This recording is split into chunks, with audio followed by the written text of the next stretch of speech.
If you want to be a winner, not only have to understand how to win, but to understand how to consistently win. We're the freaking New York Jets, and we're built for this shit.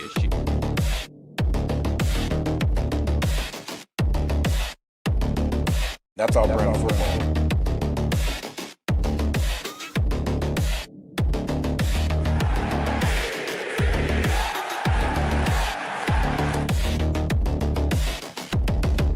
If you want to be a winner, not only have to understand how to win, but to understand how to consistently win.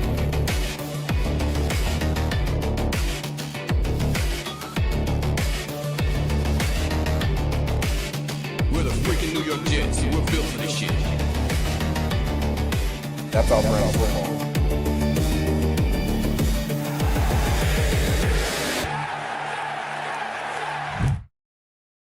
Good evening, everybody. Welcome to the Nick Shine Show. I am your host, Nick. It's a great day here in America.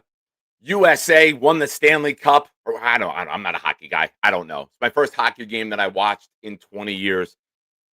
Did we win the Stanley Cup? Gold medal? I don't know. I'm just happy that America won. Great moment in our country's athletic history, taking down Canada. Shout out to Boomtown. He's a gentleman. He didn't deserve the shit talk, but I still did it because I can't resist talking shit. Our Jets team doesn't win, ladies and gentlemen, so we got to enjoy whatever victory, no matter how far we have to go, even if it's another sport. But we got a great one lined up for you tonight. Greenbean is here. He's backstage. He's waiting to go. Turn this up. Enjoy. Blitz BK kicking us off. We'll be right back. It's got me.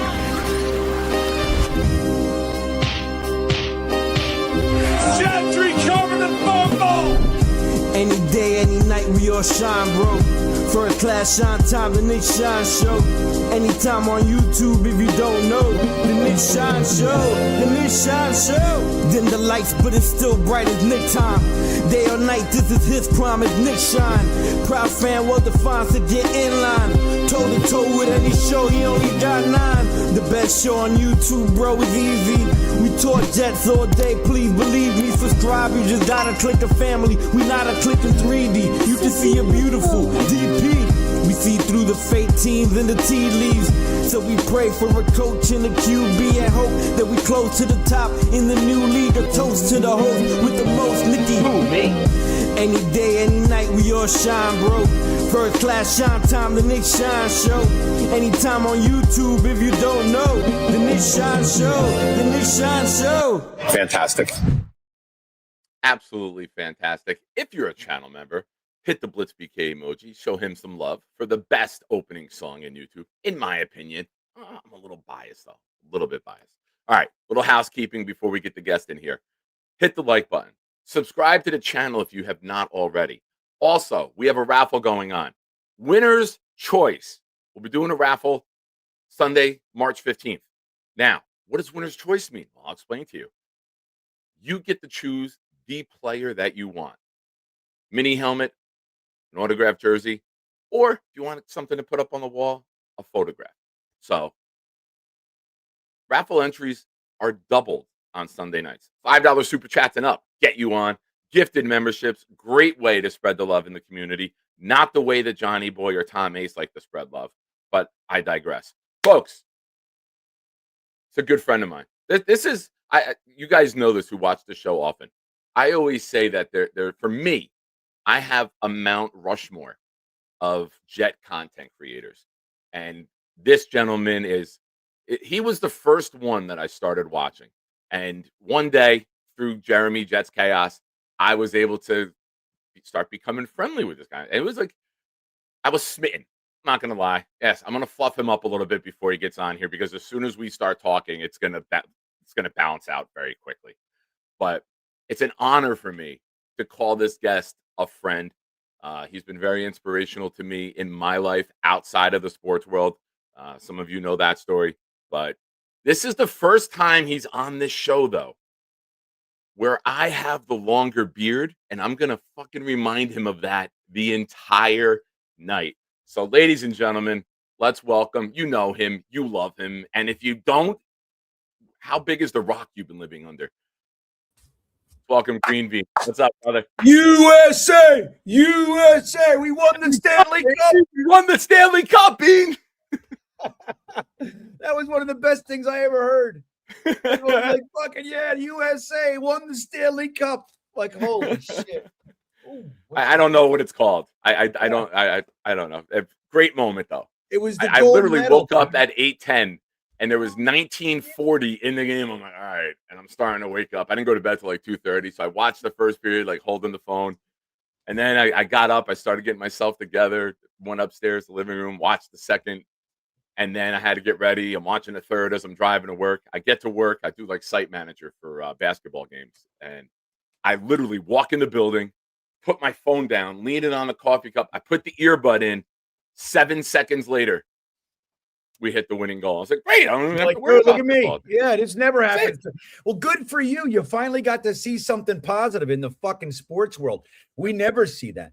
Nick, hold on 1 second. What's going on? What are you yapping? Bro, USA won the Stanley Cup. USA cannot win the Stanley That's what I'm saying. I was making fun of him. That's what he said. Oh, okay. Yeah, my daughter's like, what are you, stupid? The USA can't win the Stanley Cup. It's like I'm like, well, I mean, it's like saying USA won the Super Bowl. yeah, it's exactly the same. She said, I'll that's like take saying it. We don't USA. win Super Bowls. I'll take it. Also on this show, we say that's what she said a lot. Greenbean, you are the first to ever say that's what he said. So Yeah. maybe that'll be a new thing There going you on. go. That's what he said. That's the thing. All right, let me go. Let me get back in here. Sorry that we upset Go ahead. you. Sorry that we Huh? upset her. She's like, what kind of guest are you on with? He's saying that they won the Yeah. Stanley Cup. Well, you know what's funny, Nick? My daughter, by choice, so like I've told you, I tried to make both my kids into Baltimore Ravens fans because my wife's from Baltimore and she's a Ravens fan, and I really tried. I bought them fucking Baltimore Ravens pajamas. I tried everything I could to save them from this. My son was in early. He was like 3 years old during the Rex Ryan, 3 and 4 years old during the Rex Ryan. Okay. AFC. So he got caught in that. You know what I mean? It's over. You didn't have choice. My daughter 2 years ago made the conscious decision. I want to be a Jets fan. And started asking me questions, wanted to come to the games. And then this year, I walk in the living room one day and she's watching hockey. And I'm like, what are you watching hockey? She's like, yeah. And she starts talking about, she's like, my team's the Islanders. I'm like, why don't you choose the Capitals? Like, they're good. That's the local team here. Why don't we do that? She's like, no. New York. They're associated with the Jets. They used to train together. I'm like, how the fuck do you? Did a little homework. Dude, she's like, oh, it's by choice. I'm telling you, next year I'm going to walk in here. She's going to be watching a goddamn Mets game. I'm like, oh, this poor kid. Wow. What is she doing? It's by choice, Nick. Oh, hockey, as you just heard, it's my first game in 20 years. I don't have an affiliation with Yeah. anybody. My good friend growing up, we used to get together, watch the Devils games. His family loved it. But I don't have any affiliation with the teams. But the Met thing would sting. The Met thing would sting, Bean. I'm not going to lie to you. Dude. It's like, I don't know. She's a magnet for the pain. So like she's got it. She's us. She's doing it, but she's just following the stream into the pain pool. Well, at least she didn't pick Canada today. So at least she got one win. She's with me. She got one win. There you go. So, 1-0, man. Good for before you. we get going here, Charles Gorman, member of the channel for 19 months. Hello, Yes. Nick Shine and Mr. Greenbean. How are you fine gents doing? Also, Mr. Greenbean, you look amazing. Charles Gorman showing some Well, love. for Charles, Greenbean. that's a wonderful thing to say. You know what I mean? That's wonderful. And I appreciate that. You know, Charles is a good guy. He's been around us a long time. And you guys made that hit, that big #1 hit a while back. That's it. That was the beginning of a interesting friendship. Yeah. Well, look at Jake it. Asman here, ladies and gentlemen. Jake Hey, showing there some we love. go. Sunday All right. night, Nick Shine and Greenbean. Nothing like it. Oh, Yeah, man. Nick, Jake hanging around with us tonight. I'd say, look, man, you got to love Jake. You know? absolutely. Absolutely. Looking forward to all his content this week out at the Combine. Last year was just awesome with Ian Rappaport sitting down with them and just big guest after big guest. A lot of good things coming to you guys this week. Also, with mentioning Charles Gorman, we have to mention 1 week till Selection Sunday for As Maniac Man. Oh, nice. So yeah, that craziness will start to ensue. And maybe Charles Gorman made. I'm a committee member. Maybe Charles Gorman made the tournament. So keep your eyes peeled. All right. One last one here. Johnny Boy, member for 21 months. Hell yeah. Jets, Mets, Knicks, and Rangers. I love pain. We all do. Johnny, that's a perfect way for me to segue into talking about the Jets. Pain. Right? It's right. So first thing I want to get into, I was listening to you for the last hour, and good to hear you back, man. I love you. You know that. Yeah, thanks. So man. You and I are on opposite ends here with Breece Hall. And it's fitting that we're going to kick our conversation off why not? disagreeing with one another. Let's fucking throw the Dukes down right away, baby. Yeah. Now, I don't want to franchise him and play him. Like, I'm the opposite, right? I heard what you said about he was a run, and I'm going to quote you. He's a running back who can line up. He can do it all. I disagree. I don't see a guy who runs hard between the tackles.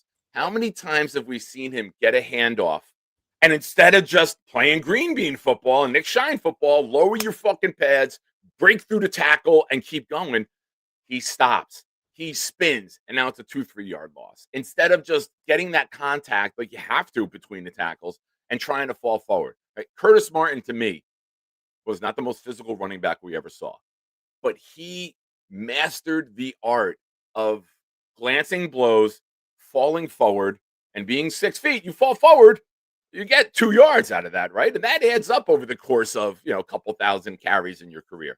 And I feel Breece tries to avoid that contact too often, and I think that puts us in a bad situation. And when you don't have the quarterback to save your ass on that drive, now it's 2nd and 12. Then we get the incomplete. Then we do the dump off. Then we're punting. And I feel that if we had more of a bruising back going up the middle, and now it's 2nd and 7, we could be in better situations. And I like Breece the talent. I like Breece in theory, but I feel that we could do better. And I say all that, and I'm going to throw it to you. Let me add one more little caveat to this. I am not a guy that wants to give a running back a second contract ever. I would rather build up that boys up front. I'd rather get another weapon and just keep drafting running backs until you find that special Barkley, McCaffrey, those guys that for 6, 7, 8 years, Derrick Henry, are going to be the best running back in football. And I think Breece is somebody that we've always hoped worked out. And it took the year 4 to get 1,000 yards. And I get it. Line was bad. Offense was bad. Quarterbacks were bad. But I feel that over 17 games, you should be able to get 1,200 if you're somewhat good runner in between the tackles. Yeah, well, I threw a lot at you. Go ahead. You said a couple beautiful things there that aid my argument. You said 2-3 yard loss. So what is it when in order to get a loss, something very important has to happen, which is what? A missed block. You got to get hit in the backfield. Yeah. Okay. So that was the point I was going to bring up, is that, like, while I don't disagree that at times, I've thought that there were periods of time where Breece looked fat, where Breece looked slow. He looked not motivated. Like there were those periods it's not like I'm like 100% on one side that says you're fucking nuts. Like, I see what you're saying. The problem with it is, again, we're at the first time ever. I mean, dude, I can't even tell you, since before McCagnon, that we have a line that's coming back 4/5 of the line. So, like, it's like every year there's a revolving door at offensive line. There's a revolving door at offensive coordinator. There's a revolving door at quarterback. Think about how many quarterbacks Garrett Wilson and Breece Hall have played with. It's like 11. I mean, we had 14 offensive linemen in 1 year. Xavier Newman, I heard you say we were signing guys off of practice squads and they were starting. That's how Xavier Newman got here. We signed him off a practice squad amongst all those injuries in 22, I believe it was, or 23. One of those years, we picked him up middle of the year, and he was starting in the Giant game, the Zach Wilson rain Yeah, miraculous. what was the guy we got off the Texans practice squad? He was starting the week later against fucking Von Miller. Again, Buffalo. It was like, oh my God, dude. Like, what are we doing? So, like, I hear you when you say, like, if you had like an Adrian Peterson, right? And like you got no quarterback, Adrian Peterson's still going off, right? Yeah. He was that guy. Like, and then there are guys like that.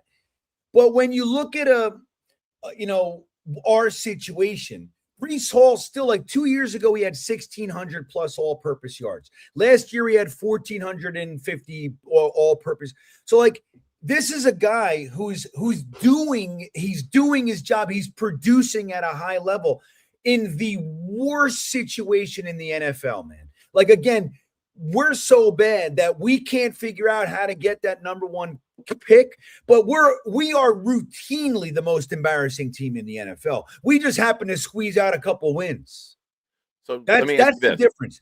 But like where Breece is concerned, when you talk about the contact, dude, that guy has knocked players out of games at the end of runs.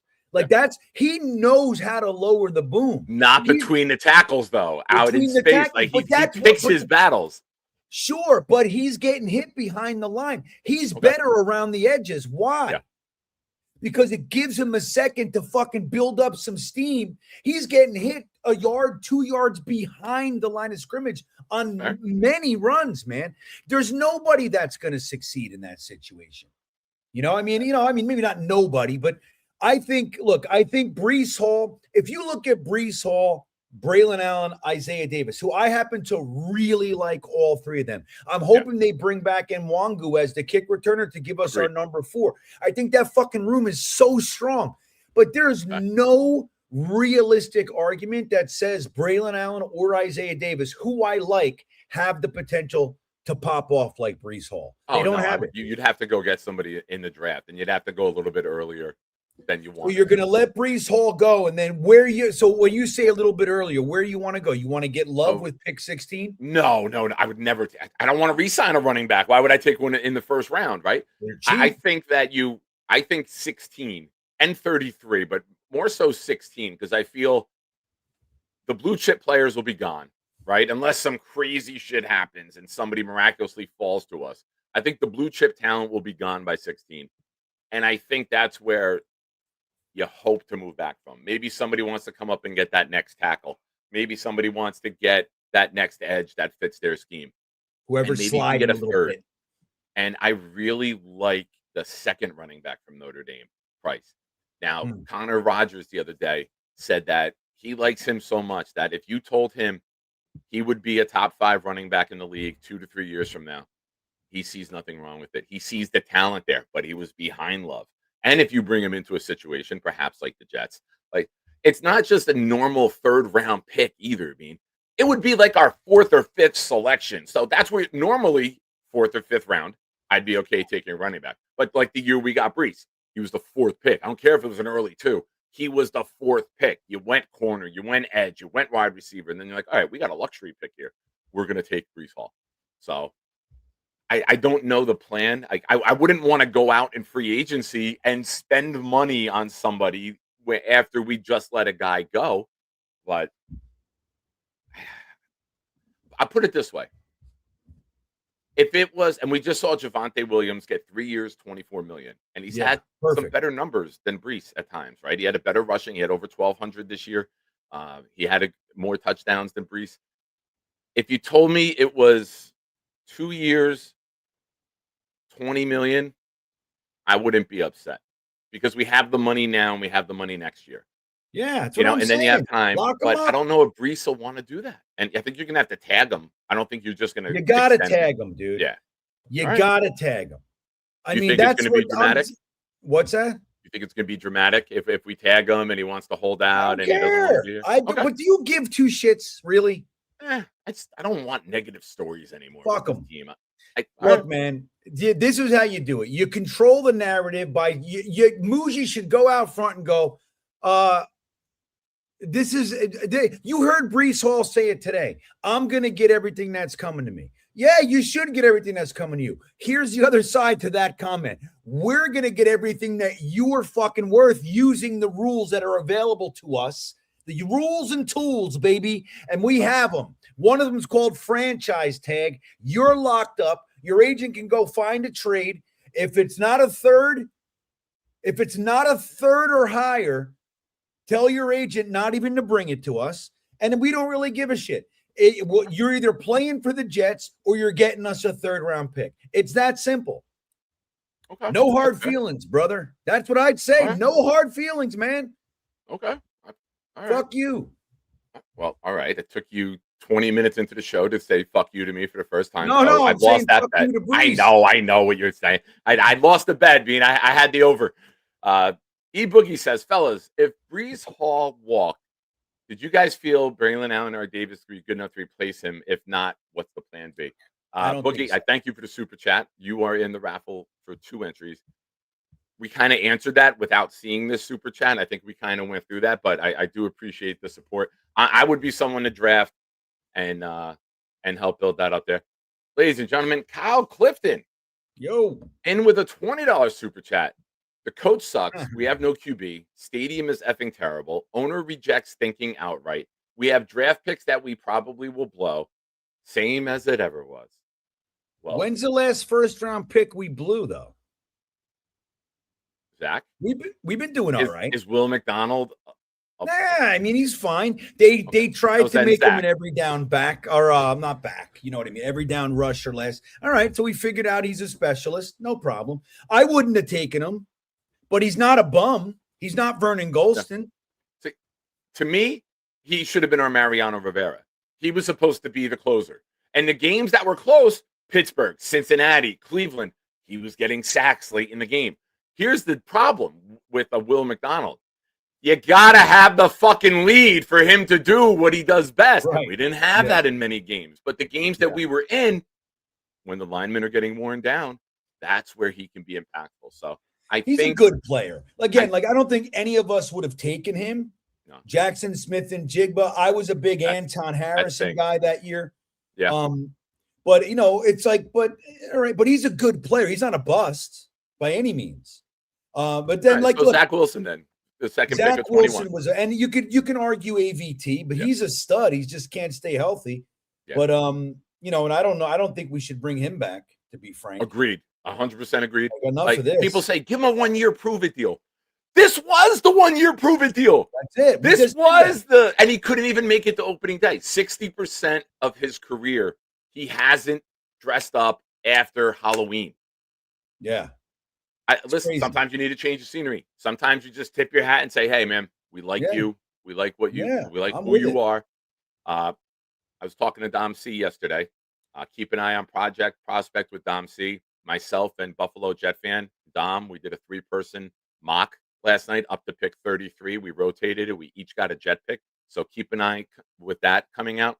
But Dom's like, at the end, he's like, ABT's wife, it doesn't sound on TikTok. Like, it doesn't sound like they want to be here. So I'm like, all right, Dom, I didn't have you giving me TikTok news of ABT's wife, but that's what you get when you follow a content creator, ladies and gentlemen. You never know how deep the research is going to go. But Kyle, thank you for the super chat. Party with Peg and Artie. Artie, hope you're on the mend. I don't know if you caught wind being Artie had a heart attack. They had to put a stent in I didn't for him, know but that. I believe he's home by now. So much love to Artie and Peg. Good luck with him. That's having him home's got to be a little bit of a headache for you, but good luck. Yeah, and, but take care of our boy. It says Greenbean, you think we'll ever stop giving our players away for nothing? Thoughts on the new analytics department? All right. Number one, the answer is no. I mean, I'm hoping that Breece Hall, this is the one that we change. Because, look, last year we gave Aaron Rodgers, Devontae Adams, and some others away for absolutely nothing. I mean, and you saw the contracts they got. They both went to the playoffs. Why are we getting nothing for these guys? So I'd like to see this change. Here's my thoughts on analytics in general. I think you should earn being able to use analytics, right? Football is football. When you figure out how to get 4 yards of play on offense, then you can fucking start talking about, when the guy's toes are fucking 4 inches longer than his pecker. Toe jokes? What are we doing here, man? Degrees Toe and under jokes? weather, he only throws for 26 yards. Okay, great, man. All right, like analytics are fine, but we're getting lost in the sauce, and we don't even know who our quarterback is. Like, all right, so that's my thoughts on that. You should have to earn it. Like, you can't have an analytics department until you're a competent football fucking team. Until you know Well, it's how like to a video game. The better you get, the more badges you unlock. Right, exactly, man. Oh, you've opened analytics, Then you can start looking at that stuff. The Jets shouldn't even be allowed to go to the combine. Just watch the college tape. Watch the college tape. Pick your damn players and shut up. That's what it should be. Simplify it. We're way too complicated. We don't even know what's going on half the time, man. Our players are lost. Our coaches are defending themselves to each other. Like, it's just crazy, man, around here. So that's my thoughts on that. I think we should just simplify it and go from there. I agree with you again. I look at football. You either know football or you don't. Yeah. Football is simple. Don't overcomplicate it. Sure, there's things that you can pick up, and I don't know if you call it analytics. I'm sure they will nowadays. But coaches self-scout. They have their play charts color-coded with situations because they've done that work. They look to see what works on 3rd and 12, what works on 3rd and 4, what do we do in 2nd and long. There's analytics in coaching, even though it's not labeled as a department.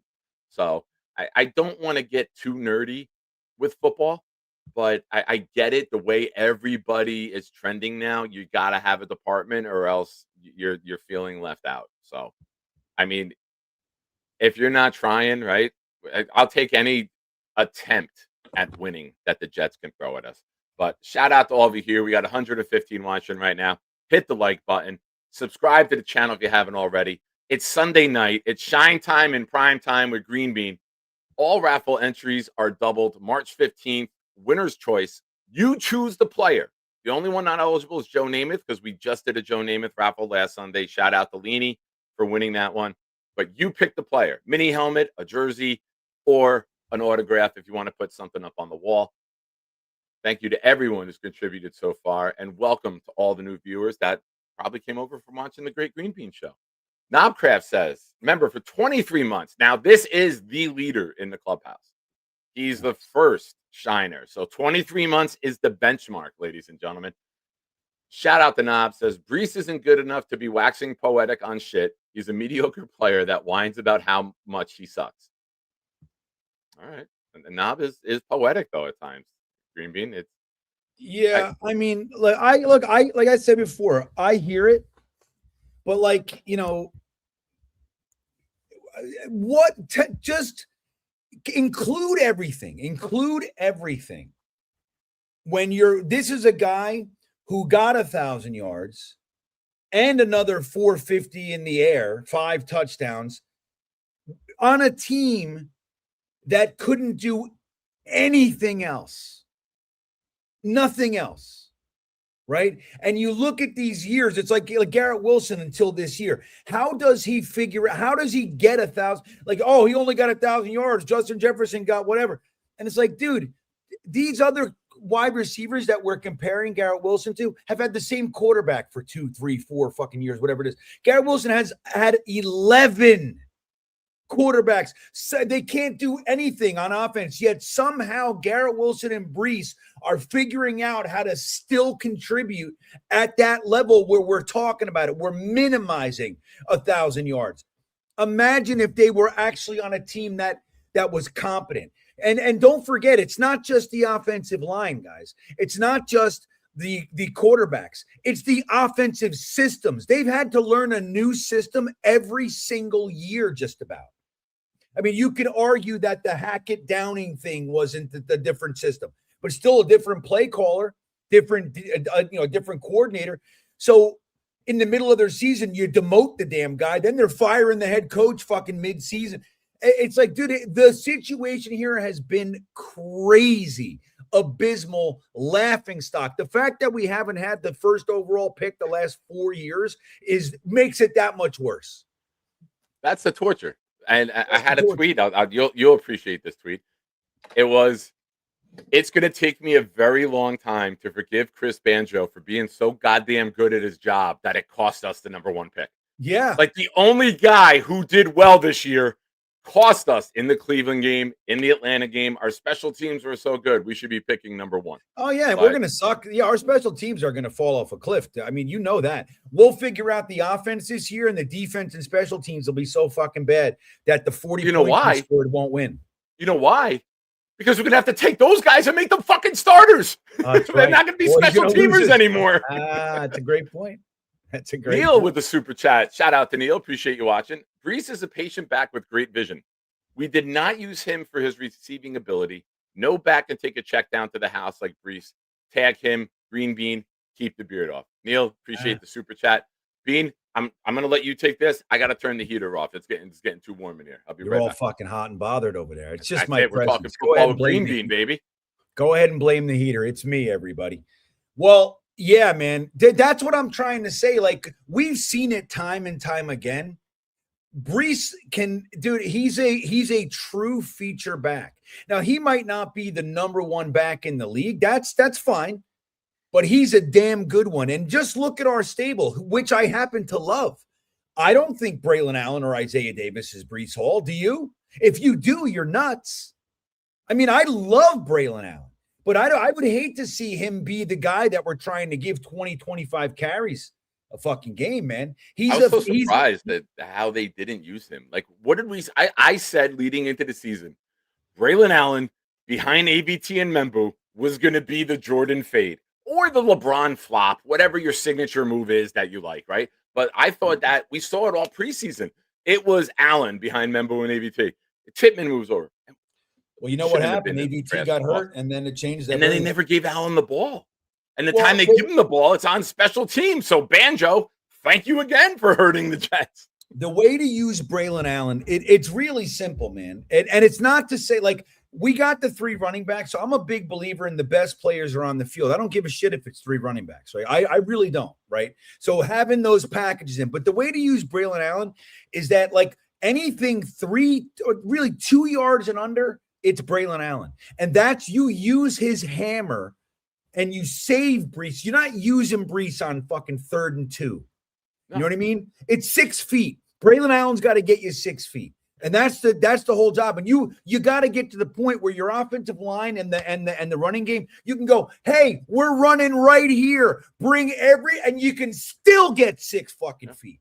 That's the way it's got to be. And then Breece Hall, you save that hard mileage on his body, and you use Braylon Allen that way. And then in the passing game, you can flare those balls. Dude, all 3 of our backs have fantastic hands.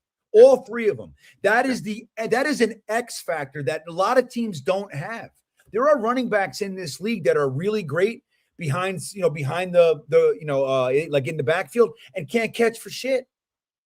That we have 3 running backs that can catch, and we never use them. Our offensive systems are playing scared because the guy doesn't even know if he's having a fucking job in 3 months. And that's the whole problem here. It's much bigger. Breece Hall's talented. Keep the fucking guy. And let's start looking at the real problems around here. That's my point. Okay. All right. So keep Breece. So I agree with Neil. All right. Now, let's get it. We got free agency. We know everyone's fascinated about the draft. We know everyone loves the ideology of hope being restored with the NFL draft. But before that, we got 2 things. Excuse me. I missed one from Jeffrey here. Remember, for 8 months, with all due respect, those of you dissing on Breece, we didn't even use him right last year. Yeah. Agreed. We didn't use Allen right in the beginning. I had a vision of the pony package with Fields and shotgun with Hall on one side and Allen on the other. And then you can get creative and you can get Fields out of the pocket. And I feel they never even got to that. And that was my biggest offensive disappointment. Yeah. You had all that athleticism, and they couldn't get out of their own damn way, man. Yeah. Yeah. Let's create an environment where we don't move the pocket for one of the most mobile quarterbacks to ever play the game. Let's let him sit there and try to read the defense. Crazy. What happened? Oh, holding the ball for 5 minutes every goddamn snap. Uh-huh. So we have free agency coming up. You got any guys you got your eye on? You got any Greenbean guys that you're saying? Huh? Tyreek Hill, you don't want him? I am someone who pays child support in New Jersey. I would say this is a very bad situation for him, given the amount of children he has. Yeah, I don't want him either. I don't know. I want that guard. I'd love to see us let AVT go. Agreed. Let Simpson go. Agreed. And bring in, what's the guy's name from the Browns? Teller. Yeah. Yeah. That's what I'd like to see us finish the offensive line. Bring in a certifiable badass. Yeah. That's You know how what I I mean? feel about Linderbaum. I'm someone who wants to pay Linderbaum like a tackle. I would say that if Baltimore is dumb enough to let him hit free agency, Giants don't have a ton of money. We know Harbaugh's there. We know the other Harbaugh out in the Chargers could use a guy at guard. But I would structure a contract and I would put down, here's 4 years, $100 million. Because we're not paying the quarterback, right? We're going to draft a quarterback most likely next year. You pay the center to be your quarterback, and then you have the cheap contract. And then in 4 years from now, then you can flip it. You have 4 or 5 years, you flip the quarterback with the big contract. But every time the Jets have been good, Kevin Mawai, Nick Mangold, we're the center, right? Yeah. When the times that we've been good, we've had very good defensive tackle or nose in the middle of the D, and we've had a very good center. So if you want to be good, go pay him a massive amount of money. You got to make it. You're going to have to pay the jet tax. You're going to have to pay the New Jersey tax, which is awful to get, right? And then you're going to have to sell him on building the culture. And when you have Olu, Tittman, Membu, and you say, hey, you come be the leader of this defense. And we have $207 million available right now next year. I would make it quarterback money in year 2 of the deal, where Baltimore and other teams are like, we can't do that. We can't match that. And just shoot the money through the goddamn roof. It would be an annual, and we've learned this the last couple of years. $100 million deal is not $25 million on the salary cap. You can structure it where we saw Jalen Hurts sign $50 million a year, and it was the first year with $6 million against the cap, the way you structured it. So don't get afraid of the cap, folks. There's ways to make this money not be cap related. So don't get scared off by that. But yeah, if they're dumb enough to fuck around, make them find out. And then with one of these first 4 picks, go get Basantis, go get Jenner Dunking from Iowa, go get a guard, and then complete your offensive line. And now when we do go for the quarterback in 2017, he's coming in behind a finished line with Garrett Wilson and potentially another round 1 wide receiver. If you re-sign Breece, a fully loaded running back stable. You got Mason Taylor, who'd be going into year 3, maybe another tight end before the 27 season opener starts. You would bring the quarterback in as the final piece of the puzzle, and the Jets fans wouldn't have to do the dreaded kiss of death, you've heard it. He's our savior. No, fuck that. Just be another guy playing football, dude, and do your job. What did Tom Brady do to start his career? Handed the ball to Antoine Smith 40 fucking times a game and then had 1 drive late. Ben Roethlisberger handed it to Jerome Bettis for fucking 3.5 quarters. 1 drive late. Build the defense, build the running game, and get a quarterback who's good at situational football, and then let him slowly grow and develop. By the way, I'm all about it, dude. I know Canada lost, but now listen, the reason I didn't mention him, but let me tell you why I didn't mention him. By the way, I am 100% on board with you. I am one who does not believe he's hitting free agency. I agree. That's why I say if they're dumb enough to fuck around, make them find out instantly. They're not fucking around. Okay. It's too important. I'd be delighted. And the Jets should go do exactly what you said. You make it like, buddy, you're not making this fucking money ever again, anywhere, anytime. This is your chance. Yeah. And you get to play with Tim. And then thing is, you don't need to do. Look, you got Josh Myers, right? That's his name, fucking Josh, right? Yeah. Myers, who was supposed to be your 6th man. He was supposed to. He wasn't supposed to start 17 games at center. He was your 6th man. Right. So you have a great backup center. You move Tittman to you got Tittman keep him right guard. You and then right guard. You let him and Membu grow together for the next decade. Yeah, dude, and that's the thing. And so 4/5 are playing together for you said in 27 you bring in your quarterback, or maybe who knows what they do this year. Maybe the kid ends up they're going to use a pick on it. Maybe he ends up doing something. Who knows? But whatever, you got a kid coming in. You have most of the offensive line going in their third year together, but the whole offensive line going into year 2 together. Just like you said, you got a loaded running back stable. You got Garrett Wilson and some other wide receiver. You got A.D. Mitchell as your 3. You know what I mean? And so, like, dude, we're talking about a legitimate team. We're not that far away, damn it.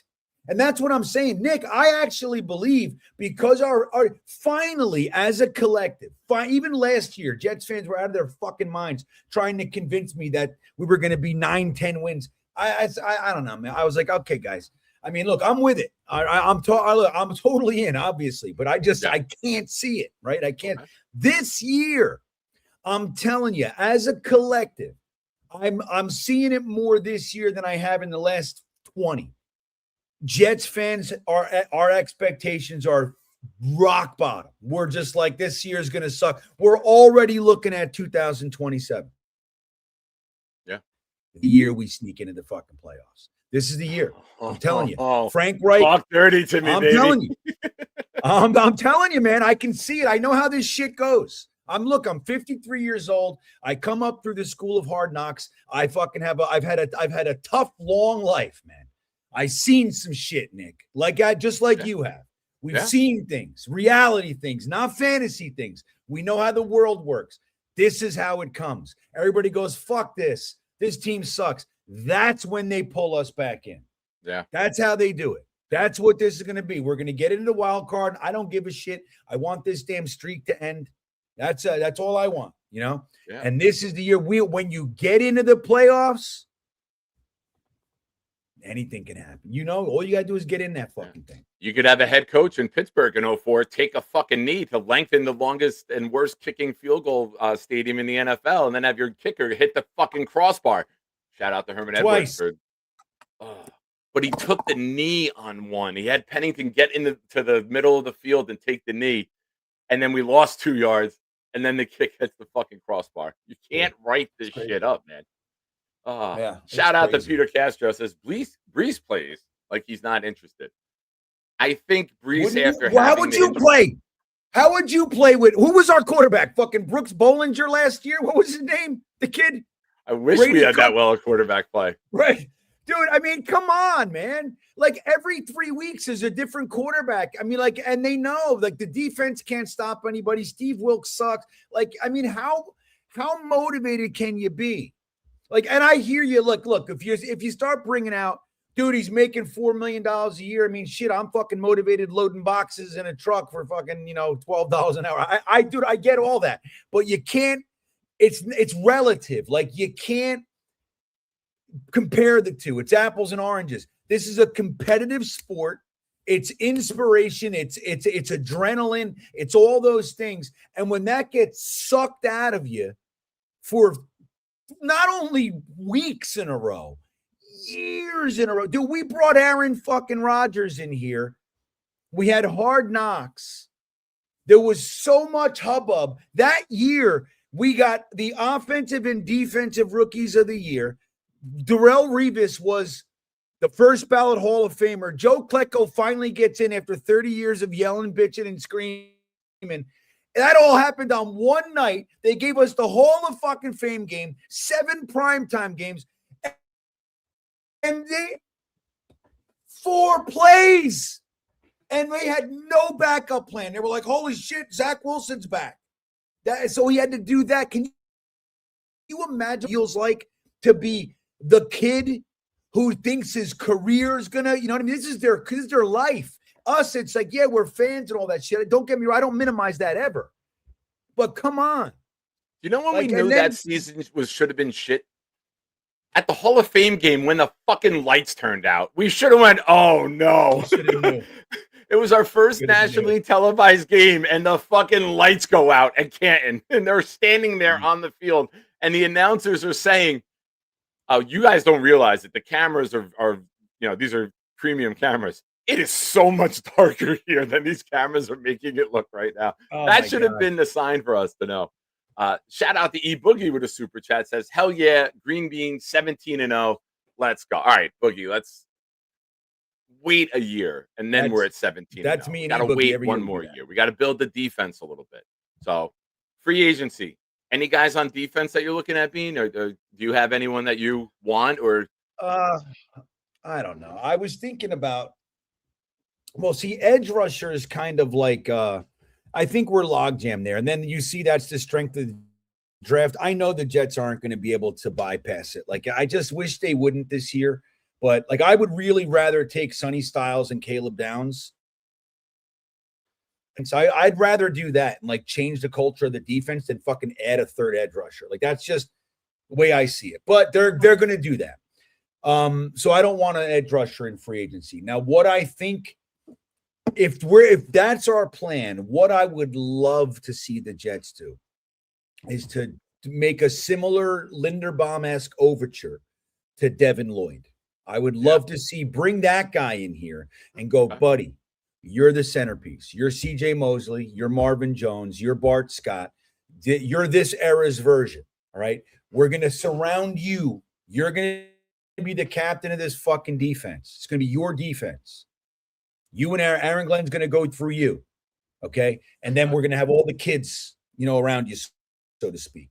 I'd like to see something like that. So rather than getting a bunch of middlings, I'd love to see, just like you said, like, and if it's not Linderbaum, see, the reason I said the kid from Cleveland, he said, I'm not going back to the Browns this year. Yeah, now, they already sent their goodbye mean? letter.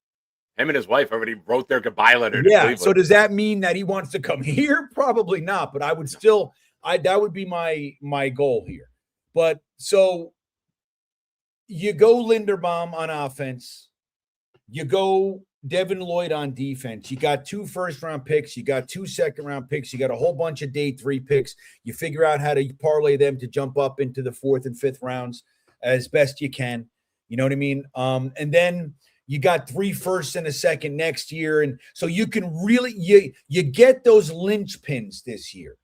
So that's what I'd like to see. Like, again, rather than, hey, I think we should get this fucking piece of shit Jag safety for $1.8 million. I'm tired. That's what we've been doing. Like, get Devin Lloyd, get Caleb Downs, get Cornell Tate, and then get Linderbaum. Dude, we've changed the place. And then get that. Dude, if Banks slides into fucking the second round, use pick 32 on or 33. That's my guy. Use it. That's my guy is Banks. Last year, my guy was Deion Walker. I want a big monster in the middle of the defense. Like Deion Walker was my guy last year. Yeah. And I remember we did a Shiner draft weekend. We rented a house down in Ocean City, New Jersey. And I'm sitting there waiting. And then the Bills traded up one in front of us and took him. And I was just like pouting. I went outside curled up crying on a fucking swing on the porch for like fucking a half an hour after that. Yeah, word is we were going to take him. Yeah, that one hurt. Hey, you coming to our draft party, dude? In Hoboken? I don't know because I might have something going on. I might have something going on myself here in town. Fuck that. Oh, all right. Come bring it just come with us. Bring your fucking whole party. Who gives a shit? All right. Well, we need the fucking belly bump, yo. I hear you. Is Chaos coming out? I think so. Oh, nice. Awesome. Anyway, yeah, of course. Let me know. I'm teetering right now. Harry says, I am 72 and need Kirk Cousins and Nick Folk back for any chance. Now, I was trying to lead you in to quarterback talk. I heard you mention a little bit earlier. Listen, there's nobody sexy. There's nobody that's going to come in and light the world on fire and lead this team on that Super Bowl march. But are you okay with Kirk Cousins with like a Justin Fields deal? Like give him 1 year, $12 million, and then the second year it could be like $10 million if he starts again, or structure it where if he plays in year 2. I don't know, man. I mean, I guess whatever. It's not sexy, right? Anything we've seen. Yeah, and that's been my thing. Like Kirk Cousins with an offensive line that had quarterbacks like Fields and Taylor holding the ball for 3 to 3.5 seconds, he can get the ball up. And if you have Taylor and if you have Hall and you have Garrett, you got guys who can get to all different levels of the defense. Kirk Cousins has shown throughout time that he can distribute the ball. So you put your investments into the line. Maybe you have a team. When you're down by 6, Bean, you wouldn't be out of the game. And how many times do we see where it's 13-7, and we're like, ah, shit, we're not coming back. We scored 1 touchdown. There's no way we score 2 in 1 game.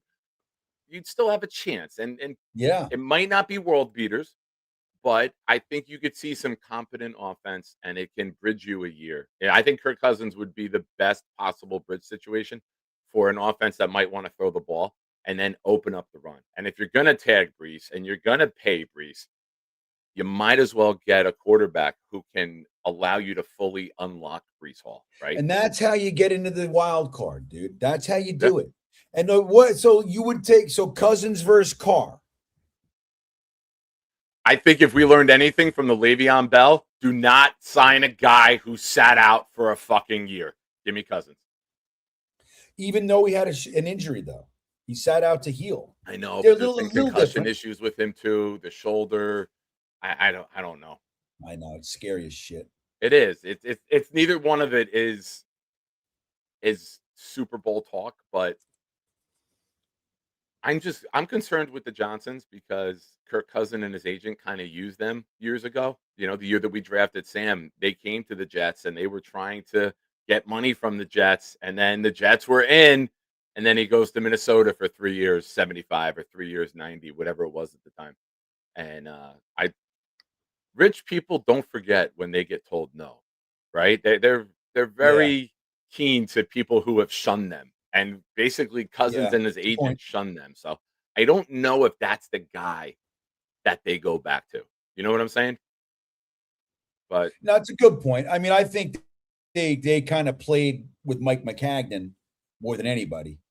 Mike McCagnon was a fool. You know, he was an absolute fool. He did nothing. He gave Bell the money. He reset the running back market with Bell, who was out for a year. He reset the inside linebacker market with C.J. Mosley with that $85 million deal.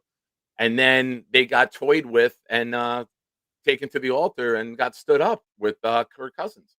He was the worst. And then trading up to 3 on St. Patrick's Day, a month before the NFL draft, is still mind-boggling. Like, you don't get that excited to trade up to 3. You can do that over the course of the next 6 weeks, right? Yeah, I think his logic was that he was doing it without giving up a first. You know what I mean? But he was giving up the 3 seconds. So he wanted to take advantage of that. So, you know, when we just traded Sheldon Richardson to get one of those seconds. So I get that. But I'm with you too. Like, he didn't know what quarterback he traded up. They had no idea what quarterback he was getting. I don't like those kinds of trades. Yeah. It's again, the Aaron Glenn plan, right? It's just throwing darts, not knowing where they're going to land. Like, you don't trade up that excitedly. What if Darnold would have went to the Giants? And now you're going to take Rosen? Like who was your third? They would have taken Josh Rosen. It would have been even worse. So I've told this story a bunch. I don't know if I ever told it to you. That summer, I met Chris Sims at our football program. One of the guys who I coached with was the head of security at the building where Bleacher Report and NBC or Showtime, they're all over there.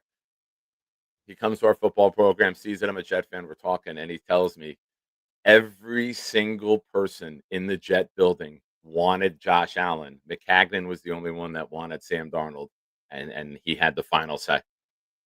But I mean, he's right. Sam Darnold won a Super Bowl, so I mean, it hurt us for the last couple of years, but long term, hashtag McCagnon knew, right?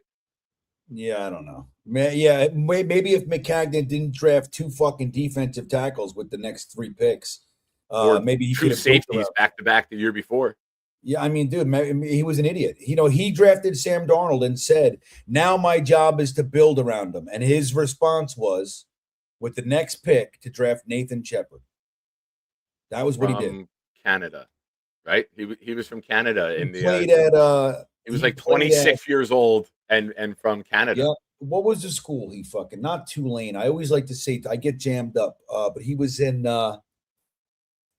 some fucking bullshit school. But it's like, yeah, I mean, dude, his ceiling was depth, like rotational. Yeah. And like, that's what you give him in that draft. They gave him a 4th round tight end and a fucking 6th round running back. That's what they gave him. And we took the Chris Winkie of defensive tackles at 26 years old. Jesus Christ. Yeah. Can't make this up with the Jets. Shout out to Rick Kent, member of the channel for 20 months. Says Addison, WCA. Thank you, Rick. Appreciate your support, man, being a part of the channel here. Now, Yeah. let's get into the sweet spot, Beam. Everybody loves draft talk. You love it even more when you have 4 of the first 44 picks, Yeah. right? And I'm going to give you my take, and I'll throw it to you to listen to you. Real quick, everyone, we got 120 of you here watching right now. Hit the like button. Subscribe to the channel if you haven't already. Raffle going on. Super chats $5 and up. Gifted memberships get you on the wheel. We are doing a winner's choice Sunday, March 15th. You win, you get to pick the player and the item. Now, Aaron Glenn is your defensive coordinator. Aaron Glenn is your head coach. Aaron Glenn is on a ship that has some problems with it, Bean. You dopey bastards in the media twisted my words. What I said was, big ships burn slow. Aaron Glenn has... Oh, that's what he said. Yes. Now, you have these assets. You don't have a clear-cut number 2 quarterback. If you want to keep your job, I am big on you have to take 3 impactful starters with the 3 out of these first 4 picks. You got to get a middle linebacker. If you don't, you got to get a defensive tackle to be the centerpiece of your defense. You got to get maybe another edge. I think that you go into the season with Will and JJ here, and then by the trade deadline, you know who fits your scheme if you're playing more 3-4 and who doesn't, and maybe you move one of them. You got to get a safety at some point, but you got to put a lot of effort into this front 7. Like, if you're going to get great at something this year, don't half-ass it, right? Don't give me a wide receiver with quarterback that doesn't throw much, and then we got to wait till we get a quarterback and wait for that quarterback to develop, and we're waiting till 28 to see how the quarterback and the wide receiver work together. Fuck that. Get great at something. Get great at front 7. Get great at the line of scrimmage on defense. Right. Get great at guys who can stop the run, not get pushed around. If you go with a front with Briggs and Phillips as your DNs in a 3-4, and then you put a McDonald or a Banks at nose tackle, and now you have, say, Jermaine Johnson on one side and maybe Bain on the other, now you are physical at the line of scrimmage, and we're not going to get bullied and pushed back time and time and time again. And we're not going to see 3rd and 5. Oh, let's just run the ball up the middle on the Jets. They can't make a fucking tackle between the tackles. That's the worst. Get great. And now if you're Aaron Glenn and you're Muji, you made your front 7 very good, very quick. You go to the Johnsons and you say, hey, we put all those assets and that energy into our defense this year. Now in 27, we're going to put that same energy into the offense, and we're going to bring the whole team up. And now that's where we start, getting momentum. And that's when we start to win, because we had to tear it down. You allowed us to do that. Let us finish the build. You saw what we did. Give me your thoughts, because I know some people are team offense. Yeah. I know you mentioned 8 earlier on. Yeah. So tell me where you are and what you think of that. Well, there's logic there. I could get behind that. Like, if that's the plan, then you have to see the problem with a plan like that. And this is just me thinking out loud, is that you force yourself into maybe reaching instead of taking the potential best player on the board, because you've committed to an overarching plan, which is like, so when you get into that second round, the draft falls in a way that it's not really supporting your plan. What you want to be able to do is still bring on the best fucking players at other positions of need that might be on offense. Maybe it's a wide receiver, maybe it's a guard, maybe it's a tight end, who knows. But so that's my concern with it. But I understand. So, like, if you're starting with free agency and you go get Devin Lloyd, and then you fill out some other, you do a couple other things, and then in the draft you're talking about, just as an example, you're grabbing Arvell Reese and Sonny Styles. So now you got 3 of your 4 linebackers in this 3-4. And you got, then in, pick 33, you're grabbing Banks, and then, you see where the next one falls. Now you're talking about you've changed your entire defensive line. You got 3 of your 4 linebackers are premium level potentially. Well, if you think of Sherwood as premium as a weak side, Yeah, I don't want him thinking. I thought that we were too late getting lined up. I thought we lost the chess match between quarterback and middle linebacker time and time again. But I do want you running after the running Yeah. back. I do want you covering a tight end. I don't It's a want great you tackle. thinking. I want you playing fast. Yeah, I agree. That's the thing. And thinking in a defense that's not very good, first of all, and then second of all, very overly complex. So it's like we were just weird thing with them. Like we know Sherwood is really good, zero in on the fucking ball and go into and make the tackle. That's what he does. You know what I mean? And if we I think he can be a great asset again, But yeah, no, I don't dislike that plan. I'm this year, like with so many needs, like I hear what you're saying, but I tend to lean best player available right now. Like, yeah, I really want a defensive tackle, but I got the fourth best defensive tackle. He's probably around early, and the fucking wide receiver was a first round talent, and he's sitting here at pick 44, that kind of a thing. And it's like, you know what I mean? Like I wouldn't want to bypass best player available because of a preconceived plan that I have. Like versatility is, versatility reigns supreme in the draft. Unless you're way up top and you're getting one, whatever, you're going quarterback or you know what I mean. But like one of those things, you start to move down the draft, you want to be flexible. Like that's when you succeed. When you're zeroed in on one guy, or that kind of a thing. It's when you make mistakes. It's when you make mistakes, when you overpay, it's when you reach, and that's where you get burned. Like you want to be calm. You look at the teams that are calm, like the fucking Ravens. Every year they just sit where they are and they get the best players in the draft every fucking year. I said it the other day, Ravenology. Don't reach, don't panic, stay true to your board. If you feel you can trade back from 16 or 33, do it. That's what you do. I am a believer in need. Like I don't like taking BPA at all costs. I don't like that. Like I like BPA at a position of need, unless it's like the talent's so through the roof or some ridiculous scenario. But like I'm a big believer in best player available at need. But dude, you look at the teams that align with what I've put together every year. It's the Chiefs and the fucking Ravens every year, and the Steelers. And I'm so sick of it, man. Like this is not that hard. Yes, it's a crapshoot, but the Jets outsmart themselves every year in, year out. And I'm telling you why. I already know it. It's because you hire these fucking guys that feel like they got to prove themselves. So they're all rookies and they're novices. They feel like they're on the hot seat. So they're doing all these crazy emotionally based moves. You got to just settle down. Take the analytics out of the fucking equation. Stop thinking. It's fucking who was the best player? Fucking bring him on the team. I don't know if it's me or you. I'm gonna play a video real quick. Let's both refresh StreamYard and come back in because you're glitching. So we'll do it. We'll do it at the same time. All right, folks. We'll be right back in a minute. It's got me.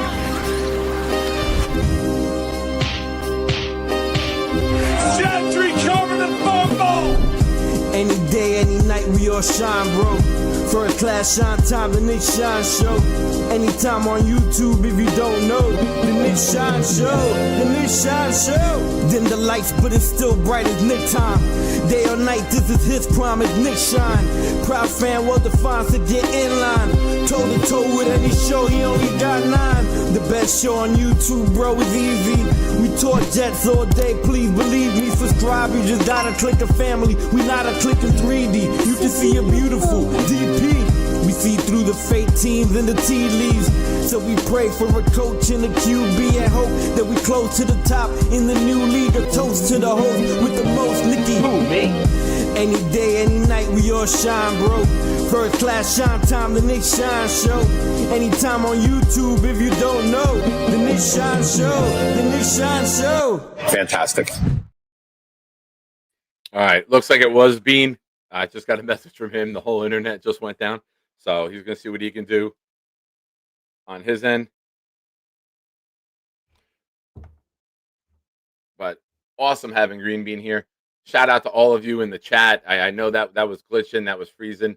There's a storm rolling through the Northeast right now. I took about an hour and a half hour nap earlier. I slept for about 4 hours last night. Got up early to watch the hockey game. The roads were still clear. It was flakes coming down, but it wasn't sticking. I wake up an hour, 45 minutes later.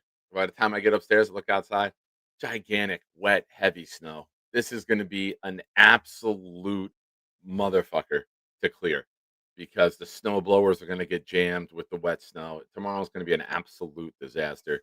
Good luck to everyone out there. Be safe. Hit the like button if you haven't. We're very close to 100 likes. I appreciate you guys for all being here on a Sunday night. It's a pleasure, as always, to have Green Bean on.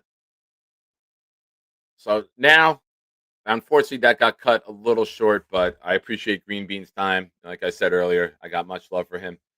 He was very instrumental, along with Dom C, with helping me out when I decided to straighten out my life. So, Bean, if you're watching, you know how much I love you and how much I appreciate all you've done for me to help me get life turned around. You're the fucking man.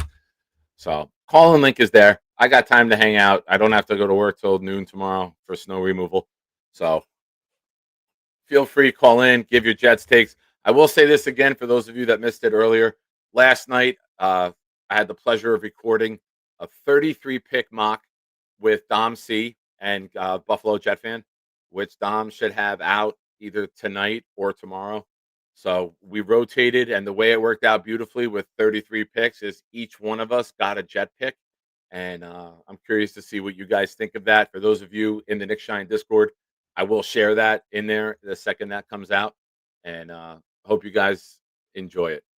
Ladies and gentlemen, he hit off a $20 super chat before, and now he is calling in to say hello. The great Kyle Clifton. How are you, sir? You're on mute. Not anymore. There we go. How are you, buddy? I'm Sweet. doing well, Nick. How are you? I'm good, man. I'm good. I thought we were done with snow. We saw grass again for the first time in a while, and now, nope, it's gone again. So we just got back from Florida on Wednesday, so we missed all the good weather. It was nice up here while we were gone, but then we've come back to this.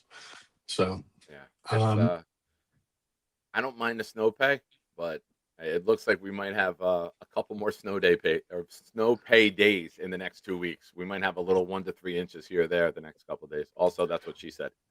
What's on your mind? Awkward because they want me back in the office, but Mother Nature doesn't seem to want me there. So, hey, listen, when God gives you signs, pay attention. That's right. So just going back to a little bit about what you and Bean were saying about free agency. I think free agency is where you go get what you absolutely need, because you can't predict the draft. You can't predict what the teams around you are going to do, who's going to fall. Fair. Oftentimes you have to take the best player, and ideally you're able to marry it to need, as Bean was saying, right? That's why I think that our greatest need is quarterback. I think that we should overpay in year one for Malik Willis and then be able to get out of it for year one. Like we're going to be paying, Justin Fields $3 million a year for the next 3 years anyway.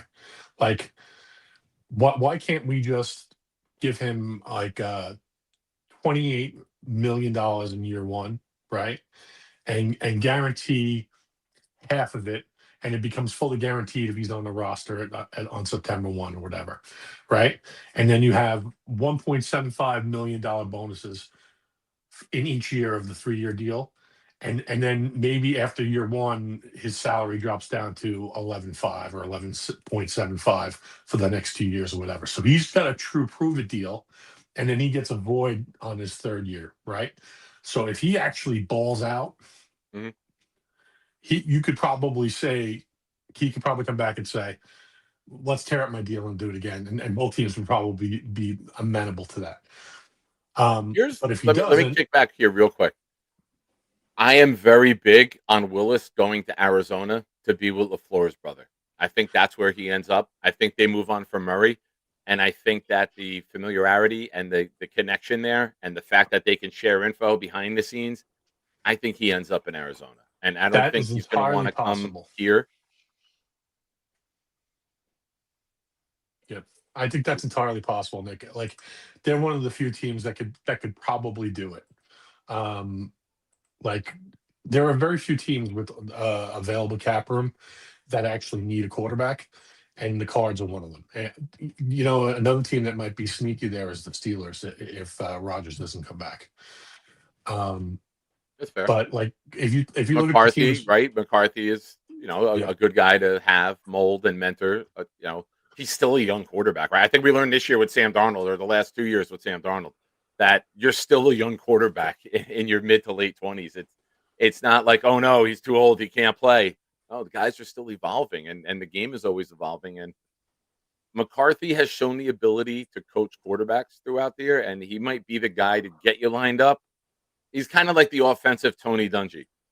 He might not be able to win it, but he'll get you to the playoffs and consistent winning, and then it might be time to move on from him. right? Like if you look at the 3 teams that are ahead of us right now in cap room, none of them need a quarterback because it's the Titans, the Raiders, and the Chargers, right? Mhm. The Raiders are getting theirs in the draft. The Titans just got theirs in the draft, and the Chargers have heard it. And then the teams after us, it's like the Commanders who have Daniels, and the Seahawks who have Sam, and the Bengals, and then you get down to the Steelers and the 49ers and the Cardinals and the Colts, and it starts to get a little bit interesting, right? Yeah. But still, those teams don't have we have almost twice the cap room of those teams. So if we want a player and we decide that we are willing to pay for this year, we can get them. Is my only point. That doesn't mean that I think that Malik Willis will necessarily be a superstar, right? It's Okay. just that I think he's a worthwhile gamble because there are no bad 1-year deals, right? If you can essentially get out of the money after year 1, because Fair. you will be able to get your quarterback in the 27 draft. Yeah. And the beauty of the 27 draft is you don't have to be number 1 overall like this year. There could Right. be 4, 5, or 6 guys worthy of first round grades. We could be looking at that where Knicks went 12 or 13, and it was a playoff quarterback in year 2. So there's a lot of talent coming out next year with potentially Manning, Moore, Mensa, Sellers. There's saying. There's 5 guys right there, and I think there's another guy or 2 that are potential to solidify themselves as round 1. So the idea that we'd have to get the number 1 pick to get a quarterback isn't true.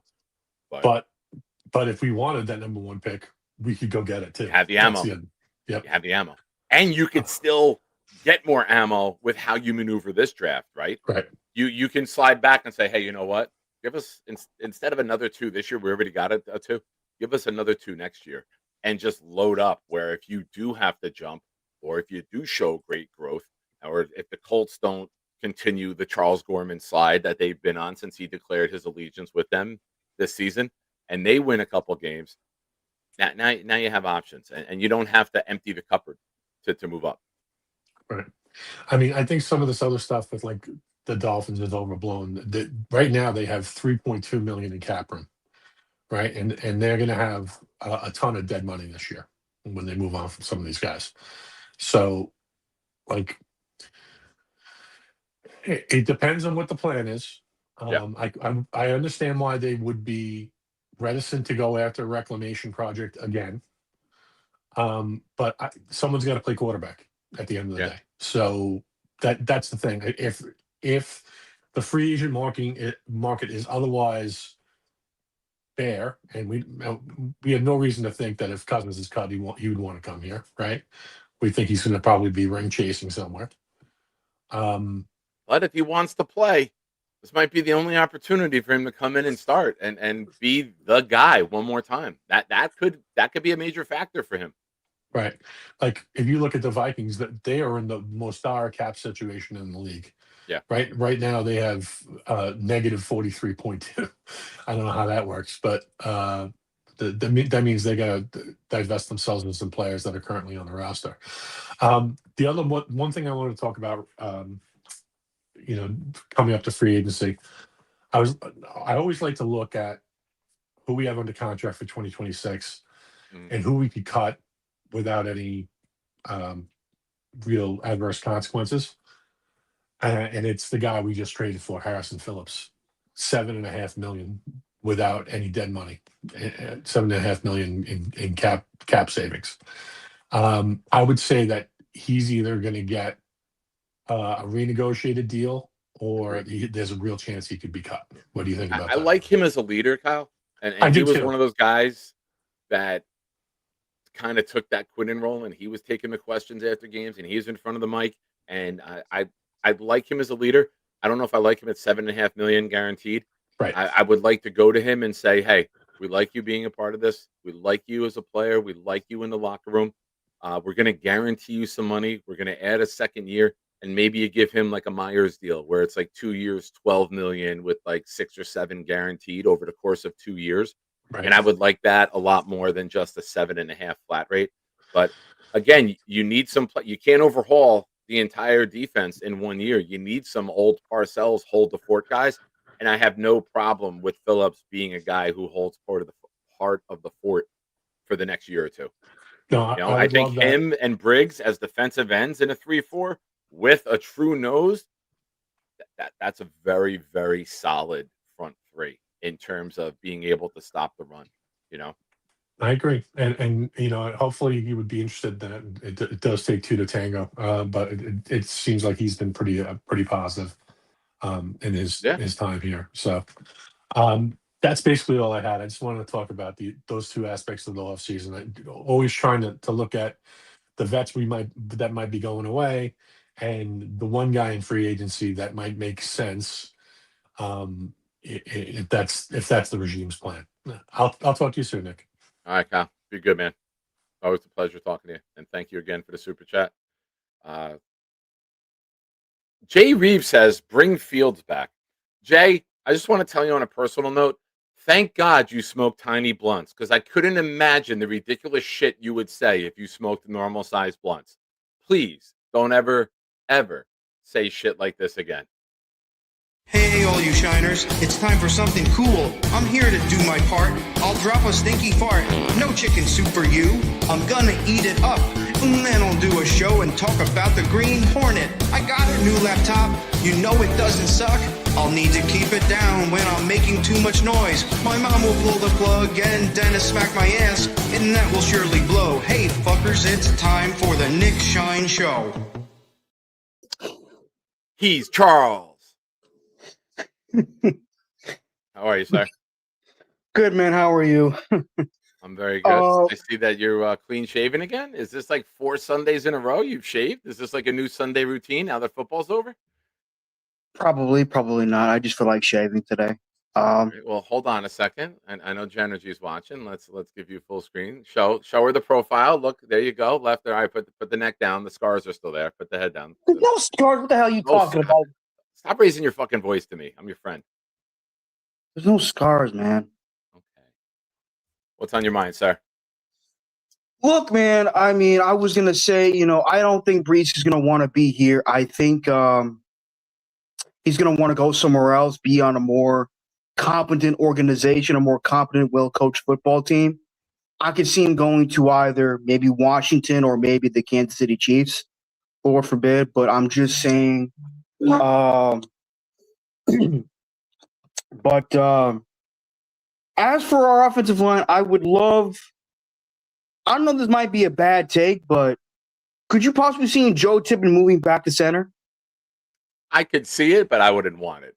I think that the way you saw him and Membu play together this year, why fuck with it? Like, allow them to grow together, right? Like, Tippmann is eligible for a contract extension once the new league year begins. I would solidify him and Membu as right guard, right tackle for many years to come. I wouldn't want to toy with that chemistry. I don't. On short notice, showed he can go over to right guard and he could play it and he could play it well. And I want him to have the full offseason prepping for right guard instead of getting thrown into it 7 or 8 days or 9 or 10. It was the Wednesday before. So 10 days before the opener. I don't want to mess with Tippmann's career trajectory. I would love to keep him and Membu together. And that's why I want to draft a guard in round 2 and have Olu and another guy come up. And then if you look at it this way, say we don't get a Linderbaum. Next year, you go draft a center. And then you would have Olu in 2027. You'd have Tittman in year 5. You'd have Olu in year 4. You'd have Membu in year 3. You'd have your left guard in year 2, and you'd have your center in year 1. And you'd have 5 guys together who are young and who could grow up and come up in the league together. And then you don't have what you had with the Cleveland Browns this year, where all 5 offensive linemen are free agents at the same time, which is just mind-boggling that your organization could even get structured in such a manner to be that disastrous. Cleveland Browns are probably just as bad, if not a worse franchise than the Jets. Yeah. I mean, they've gotten the number 1 pick many times. We can't get the number 1 pick even when we try, Chuck. Now, I know you guys were talking about Wyatt Teller. I like him, but he's had some injury concerns throughout his career. He's been playing mostly right guard throughout his career. So would it be bad if you move Tittman to left guard and make Wyatt Teller? I wouldn't move Tittman. Like I said, I like Tittman and Membu. And if, normally guards have flexibility. They've either played center throughout coming up through high school, college, or even in the pros, or they played both sides depending on need. But I think if you're a guard, you can be a guard, right? It's the same concepts, just training your body to function differently depending on what side of the field you're on. I get what you're saying 100%. I agree with you that we should move on for AVT. Great person, good player when he's healthy. Problem is he's been hurt too much. Yeah. I could definitely see him. Do you see him on the Chargers? I think the Chargers would be a great fit. I think the Giants staying here would be a great fit, but he is from California. He went to school at USC. And I think if the Rams or the Chargers need a guard, that's a perfect place for him to go home. And like I said earlier in the show, Dom C, project prospect with Dom C, will have a 33 pick mock draft coming out with myself and Buffalo Jet fan. Keep an eye out for that. But he even mentioned that AVT's wife on TikTok sounds like they're out of New Jersey. I don't think they're happy here with the Jets and with that life. That's understandable, man. That's understandable. I mean, as for who would I like as a bridge quarterback, I would like Jacoby Brissett. I've always liked him. He's not. I think he's under contract though, isn't he? He's not a free agent. I could be wrong, but I've always liked him. Yeah. When he was a backup, he's another hold the fort guy. When he was a backup in Indianapolis. Mm-hmm. What else was he? Indianapolis. He was a backup in Indianapolis for a while. Then he was a backup in Cleveland for a while. Remember, we played against him in 2022, remember? I do. And he's not a free agent. Okay, Clancy, thank you. Damn it, I wanted him on the Jets. Fuck. Well, maybe next year, Charles. The Jets seem to need a quarterback every year, so don't think that it's over. I know, but I'm just saying. Marcus Mariota, is he a free agent? Yes. Mariota's a free agent. Minshew, Trubisky. I wanted Minshew, but I know a lot of Jet fans don't like his ass. If we get Minshew, could we get you to grow a mullet to match him? I prefer growing a mustache like him instead of a mullet, but I'll take your word for it. They go together, Charles. They go together. Well, they don't. Oh, very important question for you. We're getting hit with snow right now. It's going to be a disaster. Do you have enough food to get you through the next day or two? I know you're very big on Uber Eats and DoorDash, but do you have enough food? I got some food. I got a free pizza on Friday from Oakwood. I have some leftover penny vodka. All right. I'm surprised it's still here on Sunday night. So shout out to you. Thank you, man. I appreciate it. All right. Well, Charles, be safe. And you too, man. God bless. And how your kids, man? How your family doing? Family's good. I was worried about Nick tonight. He delivers pizza, and he switched with a guy to work today earlier last week. And I just got the text that he's home. And his mom messaged me. He's like, he just walked in the door. I'm like, all right, I'm on a show. I'll call him later. She's like, well, he's outside playing with Teddy in the snow right now. So he's happy that he's outside playing with his buddy. I would love to meet that dog of yours, man. That dog looks so adorable. He is, but I don't know if I could deal with the half-hour ride down there with you in the car with me. You're like a hyper toddler who has chocolate, and you ask too many questions. What if I sleep in the car? Sometimes I sleep in the car. It's fair deal. Charles, be safe. If anything crazy happens, give me a call, buddy. All right? I will, man. God bless. All right. God bless, Chuck. All right. real quick, we have someone calling in to say goodnight. Joe Tippmann, he's an okay character, but we need bigger guys. That's the lacking in the department. See, last year we had too much injury prone. AVT, I think it's time for him to maybe head back to Cali. I think we need another guy, but we need someone a little bit bigger. Heads or tails? Tails, of course. Nope, wasn't even a coin. It's a yellow thumbtack. But Beast, thank you for calling in. Next up, we got Lou B. What's up, brother? A lot of snow here, Nick. You made it back. I know you were down in AC last night. You're good. You're at home base. Came back in the morning early before the snow, and man, we got hit just like you. I went to sleep for a little while. Woke up to it's got to be a foot out there. I live right by Kyle, so if Kyle, you need help shoveling out your house, give me a call. Snowflakes are like golf balls coming down. How fucking thick. It's prime snowball fight snow. It's so good. It is. I took the garbage out before, and I made a snowball. And you know when you make the snowball and you do that first compact crush, It's and perfect. You just know, boom, like it goes into perfect snowball form. No, it's perfect. I had to throw in at the stop sign instantly. I don't care how old I get. Whenever I make a snowball, I'm throwing it at a stop sign immediately. I haven't seen that in a while, snow like that for a perfect snowball like that. But very good. Who knows? Fun. But be Nick, safe, man. I think that my plan right now is, first of all, I don't think our defense is that far away from being good. I mean, I know that sounds crazy, but if we get a few good free agents and we have enough of draft picks and we have these new coaches, I think our defense is not that far. I would definitely take Caleb Banks. I would take Caleb Downs, second pick. I would come back with 16 and take Banks or Messidor. One of them could be there. But just think of what the end result is, not the positional value. I could do Downs.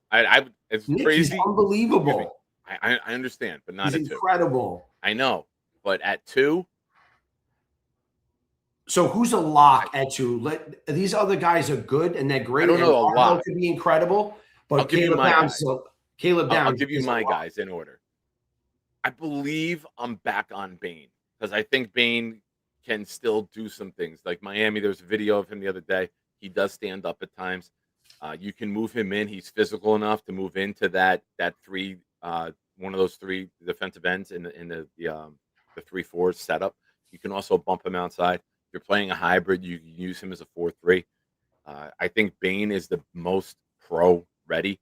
I think if there was a tell from year 1 with Muji and Glenn, you look at Membu and Taylor, they're both 20 and 21 years old. So maybe age is a tell. You always look for tells with general managers, right? And I think that could be their tell off of 1 year drafting young guys. So Reese might fit their mold of a 20-year-old that they could develop, because even though we might not believe it, they believe they're going to be here for many years to come. Yeah. So let's say you go Bane, all right? And then at 16, Banks, McDonald, I think those DJ Allen. Yeah. Like, I'm happy with any of those names coming off. And then at 33, you could have fun. What happens if Messidor is there at 16? Well, it depends. If you took Bane, you don't need him. Understood. Right? But don't you think there's so many other great defensive players at 16 that I think it's a great defensive draft. I think this draft is so good. If you need to put 4 or 3 of your first 44 picks into a defensive unit, this is a very good draft to do it, because I like wide receivers better next year. I like the quarterbacks. I like the quarterbacks and the wide receivers better next year. We don't need offensive tackle. I'm not taking tight end there.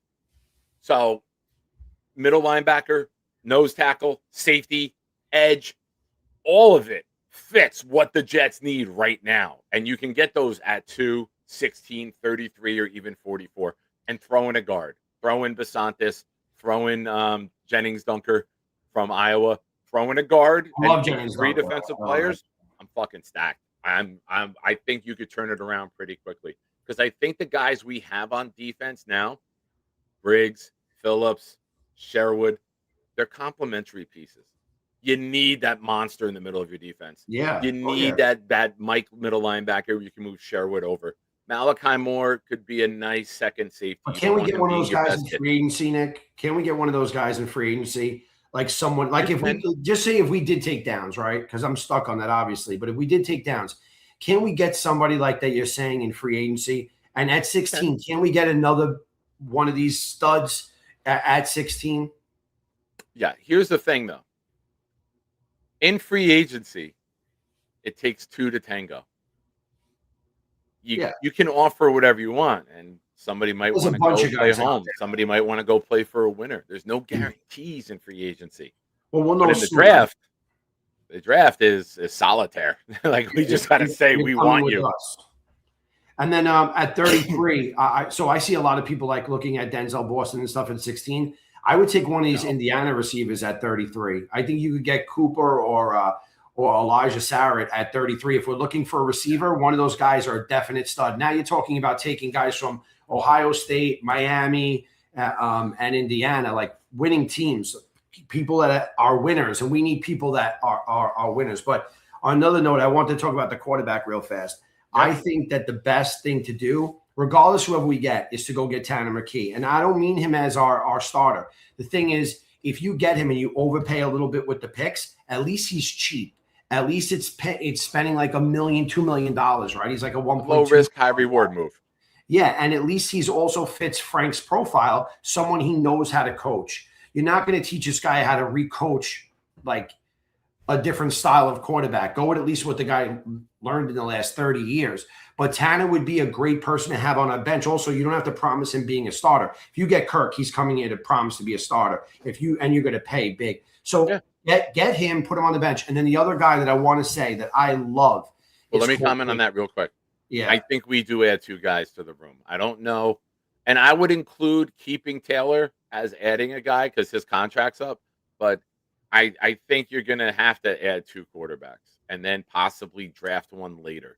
Like, I think the Brady Cook thing, everyone wanted to see Brady Cook. Yeah, he overcooked the meal. Yeah, he was bad. Yeah, so I think you're going to see three new quarterbacks. I think you're going to see two free agents and a rookie. And a mid to late round rookie, not anyone with high expectations, a developmental piece, maybe a Jack Strand, like a guy that you can bury for a year or two and then spot start in the future and have a career backup. Yeah, I think Tanner fits that role because, you don't have to pay him a lot. Yeah. Shout out to Jake with a super chat. Jake says, Lou B and Nick Shine, late night Jet discussion. Yes! My dude. Folks, hit the like button. Subscribe to the channel if you haven't already. We do have a raffle going on. Winner's Choice, March 15th. Mini helmet, jersey, autograph picture. Your choice, your player. You let me know. Shout out to Leanie. She won our Joe Namath mini helmet raffle last Sunday. Joe Namath is the only player not eligible in this raffle. It's Sunday night. Raffle entries are doubled. $5 super chats and up. Gifted memberships. Get your entries in. Tonight's the night to gift, ladies and gentlemen. Tonight's the night because the raffle entries are doubled. All right, Lou, what's your next point? Well, Jake, have a safe flight out there. Did he leave yet, or is he stuck again? Every time he goes away, it snows. That's what. It's just. I don't know if he left yet, but have a safe flight, Jake. The other thing I want to say is last year I loved Jackson Dart. That was my first quarterback on the board. The second was Cam Ward for me, and the third was Will Howard. I loved Will Howard. I still think he has potential one day. And then I liked Sanders fourth. But this year, my board right now is Mendoza. Obviously, we're never getting it. Ty, number 2. But my number 3 quarterback is Cole Payton. I like Cole Payton so much. He obviously he's not Josh Allen. He'll never be. But he's got that style of playing like a Josh Allen type. And for the first year, we do have a quarterback coach. I would love to see a way for us to really make sure that without having a third, we're kind of screwed. Yeah. But Cole Payton, we're not, right? You're screwed if you have a 1, a 2, and a 4. But when you go 1, 1, 2, 2, no 3, you can swallow that pill a little easier, right? But Nick, if you don't want to use 44 on Cole Payton, right? And that would be really hard to do it, I think. But I do think they're looking at him too. I do think they're really looking at Cole Payton. He's 6'3", 233 pounds. He's a dual threat. Absolutely. I love his highlights. I don't know why. I just see like a Josh Allen style, and that's like what we need in the Northeast here. Somebody that's going to be able to run on snowy days and throw and is fearless. He is that guy. He really is that guy. If you watch his highlights, I just suggest everyone that's a Jet fan just to watch this guy because I do think they're looking at him. He's got that Josh Allen swagger. He really does. And I'm not saying he's Josh Allen. So don't rip me up. But just look at him as a late guy. When you say he's Josh Allen, does that mean he also has one good game in September or October against the Jets or Dolphins and pads his stats and everyone says he's MVP caliber, and then when it's time to make a clutch throw, he misses it? Is that what you're saying? He's Josh Allen? I'm saying the style of play. Oh, okay. Obviously, I just wanted to clarify. I wanted to clarify. He's a choke master, and this guy's from North Dakota, so he's a hardened dude. And I think everyone should just take a look at him. I just don't know, how do you get him? Like, where do you get him? Do we have to wait to, I don't know. I just hope nobody picks him, because I would love a quarterback room with Tanner back there, Cole Payton back there, developing these guys, and then some veteran that we're going to get. I actually would. I hope Arizona takes Malik and we can get Jacoby Brissett. I think Jacoby Brissett, Tanner, and Cole Payton in the back. I think we have a decent room until hopefully next year we have a good pick. That's what I'm thinking. Sir. Well, thank you. Good luck. Good luck with all the snow removal. It's a lot. An interesting. It looks like we got a couple more storms coming through in the next. I know another 2 this week. This is crazy. Yeah. Hey, listen. I'm not gonna lie. I prayed for a lot of snow. I wanted the snow removal money, so I prayed for it. I said, "Dear Lord, let me get a snowstorm every 2 weeks." And now God was like, "Hey, I missed a couple weeks. Here's what we're gonna do. We're gonna drop 4 on the Northeast in the next 14 days." So, good luck to you, my friend. Appreciate you calling in. We'll talk soon. Be good, bro. All right, we got some action in the chat.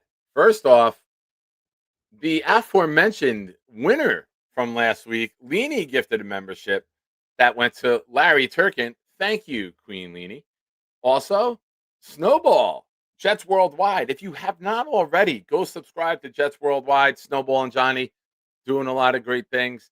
Help them get closer to 500. They're very, very close. So go help them out. It says Shine Time is the right time for gifting.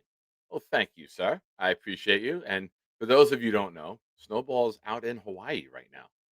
So we're sitting here talking about wet, heavy snow, anywhere from 12 to 20 inches, depending on where you are. Clancy's down the shore, down by Tom's River.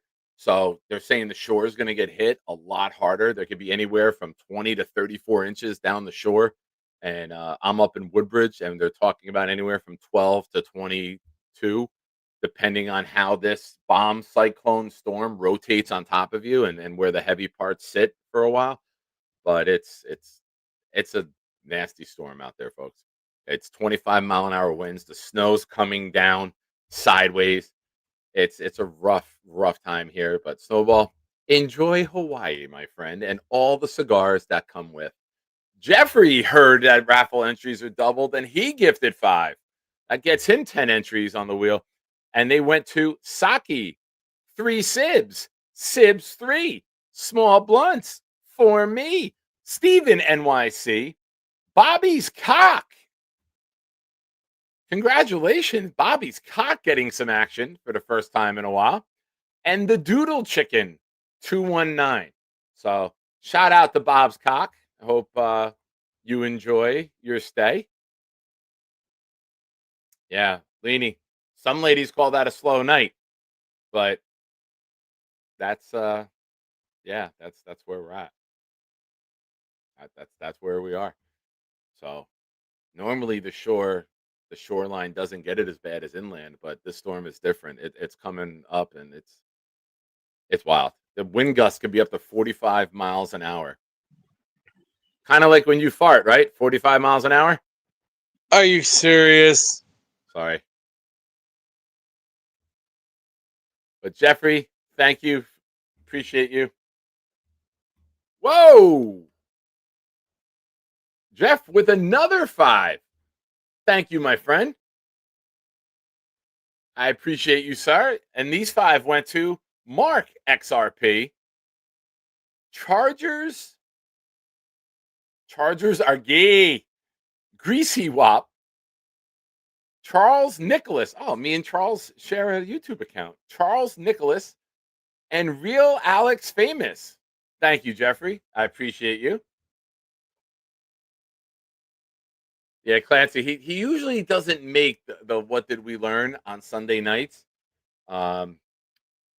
But you know what, Clancy? Since you brought it up, and well, you want to throw it. I'm not going to do it now. But do you want to throw the what did we learn now? You look like you're starting to wander off to Nana land here.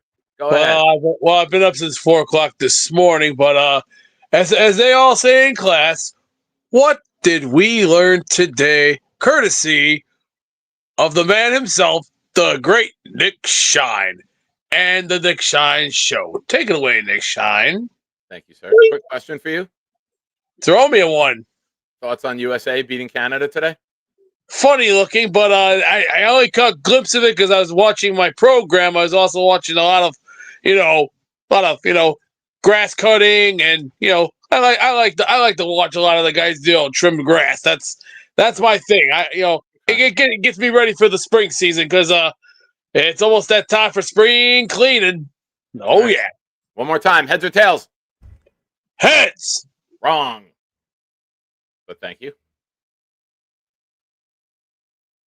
Yes, Jeffrey. I'm sorry. Now, Black Gypsy. And I saw you were on the call line before. Call lines are open. If you want to call back in, man, feel free. I just went in order of people that called, and I know you bounced out, but the call lines are open. Hell yeah, Jay. We might not agree on everything, Jay.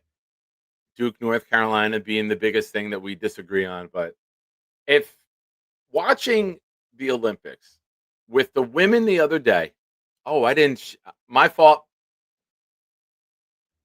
It's there now. My apologies. Rookie move.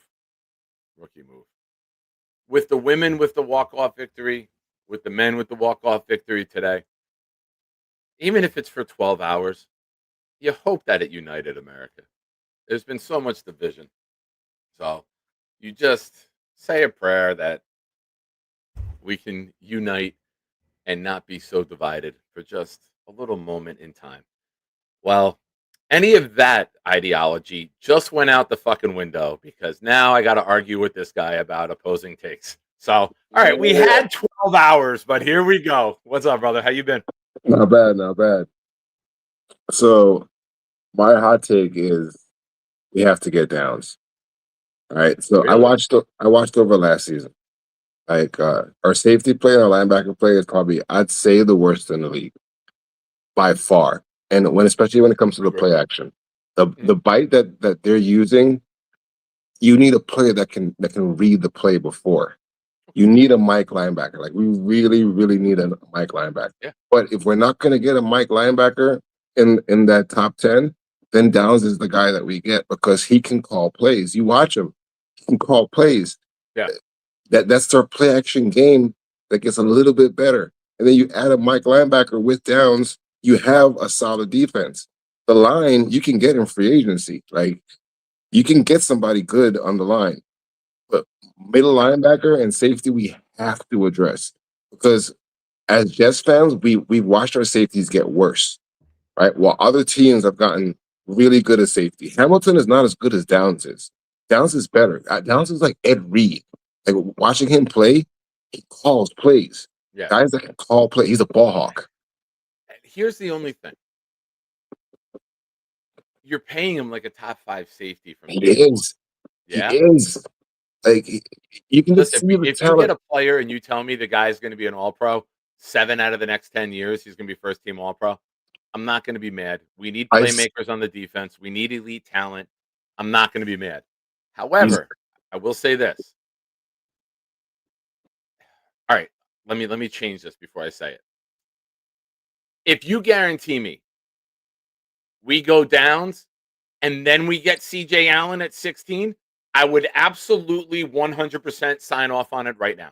So because now you got your middle linebacker and you got your safety and you got your 2 green dot sticker guys locked in together for years to come. All right, so let's go through it. Let's say we get Bain, Bailey, or Reese right at 2.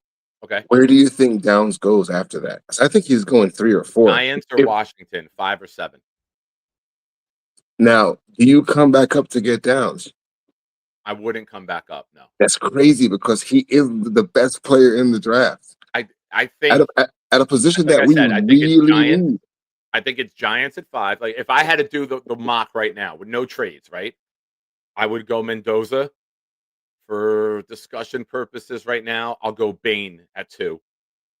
I think the Cardinals could go Reese, but I'm going to give them offensive linemen. Select Maui Noah or whatever Utah tackle you want and put them there at 3. I think Robert Saleh goes Bailey over Reese. I think he wants his wide 9 guy to team with Simmons. So I put Bailey at 4. And now at 5 with the Giants and Harbaugh, who had Ray Lewis and had Ed Reed, I think it's either one, right? Like you can't go I'm wrong telling. with either one. 6 with Cleveland, I think they take an offensive lineman, obviously, or a receiver for the quarterback. And then I think Downs or Styles goes at 7, whichever one You're, they you're can go at 5. insane. Downs is never going to get that far down. He's never going to get the last stop he'll make before he gets there is Salah. Salah will never let his pass his defense. Like a guy that can You think replay. that's wait a minute. Are you Salah's serious? defense did not value safeties. They, They they, value the edge rushers and they, the they use their pass rushers. safeties as linebackers. That's what Salah's defense did. He is the You think perfect. Salah, if we don't trade him, you think he's going to pass on a wide 9 guy like Bailey with that win rate? Yes, Team with yes, Simmons yes. He's over going a to go for safety? Downs. Okay. Any defensive coach is going to go for Downs. Downs is the best player we've seen in a long, long time. Like, here's the thing about our defense, right? And if you want, Baltimore has it because Hamilton has it a little bit, but he doesn't have it the way Downs does. A ball hawk, a guy that can read the ball. Yeah. He's there before the ball is before the guy knows the ball is being thrown to him. You don't get those guys. Like if at 2, it is Rich. He is the best player. Like I looked at all the players and I was like, I love Bain. Bain's motor is just he keeps on going. He's one of those guys that will will himself to be good. Like I don't think he's better than Bailey, and I don't think he's gonna reach what Reese is. But Am I Gambler, crazy if I say that Bain reminds me of Khalil Mack? kinda. He doesn't. Khalil Mack has mad technique. Like But he's Bailey has a move. his power, right? Like Mack had power on top of he could get upfield, but he could also go right through you. Like and he had that lower center. He could just drive you back and bull rush you if need be. And I see Bain having those traits of a Khalil Mack. Everyone Bain's angles is what makes him good. Like if you watch the angles that he takes, he doesn't really let you get hands on him. Like when guys get hands on him, they can stop him because he chops on his best to his left. Like he gets inside left really fast. Okay. So he powers through. He's speed. He's speed and direction. Like he doesn't take off angles and go the long way around. He goes the fastest way he can get there. So like he's good. I like him, but is he better than Downs? Nah, bro. Like, you don't come across a Downs. The last time we've seen a player like him on defense, it's a while. It's like a long time since you come across. He reminds me of like, because he's not as good as Palomalu, but he has that like the angles that he comes at the ball from. Instinctives and speed is Palomalu-esque. Like Palomalu did not hesitate. He knew what you were doing, and he would shoot like a cannon to get there. He ball hawk. I love guys that can do that. Like we haven't had one of those since Palomalu and Ed Reed both had what? Dominant 3-4 fronts where they can do all of this. That's my issue. We're going 3-4. We're going 3-4 or 4-3, a mixture, a hybrid of that defense this year. You need a really good safety to stop the play action because that's your last line of defense against the play action. You need somebody that can read the play and then commit on the run on that linebacker on his side. Like you need somebody to be able to call the plays other than the middle linebacker. Like Browning was doing it last year, or Brownlee. Like, but I don't think Browning's going to play enough to make a difference on our team. I think he's one of those players that gets hurt and he's there for like half the season. So that's why I want to go get like a speedster. And I think we need a cornerback, but if we're not going to get a cornerback. So bad, Brownlee like became a star instantly. But Brownlee should not be a star. Brownlee should be your fourth corner. If you want to load up in a 4-3, but you want to play like a 4-4 front on like a rundown, you can bring him in over a tight end and then bring him in for run support help. But he should not be out there as a nickel all the time. Sure. He's not fast enough. He can't cover the drag routes. He gets beat on comeback routes. Like he's a linebacker trying to play corner. Now, I love the mentality of it and I love the aggressiveness, but he should be a piece in a defense, not the piece that you're scheming around. And for 2-3 weeks, he was, which is fucking sad. So the take that I have that pisses everybody off. One, I want Downs. Like I don't care anyone says. If we're between Mendoza and Downs for me, I'm taking Downs. And I think Downs is way better of a player than Mendoza will ever be. Like he's that good to me. You don't see those guys like often, and when you get those guys that are good, Yeah, but they an change average defense. quarterback will win more games than the greatest safety of all time. Of course, but the greatest safety of all will change games against the greatest quarterbacks. Like I mean, they're difference makers on teams. Like I said, if you told me we got Downs and then CJ Allen, I'm 100% okay with it. But I don't know if you've heard me say this. The year we drafted Sauce, I had no reaction. But when we traded up and paired JJ with it, then I was like, okay, now we got the edge and the corner. Now they complement one So another. I'm saying because Stingley I was would in have that draft reaction also. with Downs. If you got me Downs and CJ Allen at 2 and 16, like I'll be happy as hell because those are your two guys calling your and plays, Sauce. running your defense, and now you got two smart, do-it-all types of players. And I would be okay with that combo. I would be very excited about the future of our defense with that combination. So for that, especially if we're going to be running a hybrid of 3-4, we need Downs. Now, past that, quarterback-wise, Trubisky or Brissett are my two bridge guys. Right, two solid bridge guys that can move around because the way our offensive line has been built, it's not to do what Frank Wright wants us to do. It's a play action offense. It's meant to roll and move. Younger guys still have pump that can move the ball left to right. So that's what this offense is built around with two good running back, not two super fast running back, two ground and pound running backs. And then Isaiah Davis would be our fast guy basically, and Nwangu. Right. So the offense that's built to run the ball and play action is what you want with a bridge quarterback. You're not going to be lining up in shotguns and split backs and really getting plays off. And if you do, they're going to be at it's going to be at Brissett level. Brissett's going to put up numbers, but you're going to lose the game basically. Like they'll play good. You got to win the game in other ways. You have to win the game. You're not going to rely on Brissett. And that's the part where I'm not against the Kirk Cousins because I think he can't move. He can't, but he can get the ball out. And we saw that with Atlanta. We have guys who can get open. We just didn't have somebody get the fucking ball out on time. We saw that with Atlanta. It's going to be the same thing. He's going to start off slow and then catches his breath towards the end of the season. It's going to be the same old dance. Listen, it's not a winning formula for the future, but I think to see quality, competent play and to get a good judge of what the Frank Reich scheme is, I think. Listen, I mentioned Trubisky weeks ago, right? If not months now. He's got enough starts. He's been to the playoffs multiple times with Matt Nagy as his head coach. I think that's somebody who, if you offered him, he made $1.4 million this year in Buffalo. Hey, do you want an opportunity to start? Do you want to do a Sam Darnold retribution? We're going to give you an opportunity to come in here and start. I would be completely okay with that. Trubisky can do everything. He can still move. I know. He can throw the ball on the run. Like he's the best option. I think Kyler Murray would be awesome, but not in our offense. Not the offense that we run. And he's a Tar Heel. Even though I'm a Georgia Bulldog football fan, I'd have no problem with Trubisky coming in. Yeah, I think the defense. If the defense doesn't have Downs on it, or not many do. I love the player, and if we were picking, now we have it. Like I said, I got to see the combination of the picks before I could really fall in love with it. If you go Downs and then you go Leone, the guard, I'm not going to like the Downs pick as much. But like I said, you follow it up, and you kick ass, and then you go. If you go Downs, CJ Allen, and then Hunter as your first three picks, I'm fucking ecstatic. That's great. And who I will pick up late in the draft is Taylor Green. Like him and Cole Payton. Him and Cole Payton, the two big dudes, bro. They're massive. One's like 6'5", one's 6'3". He was at the Senior Bowl.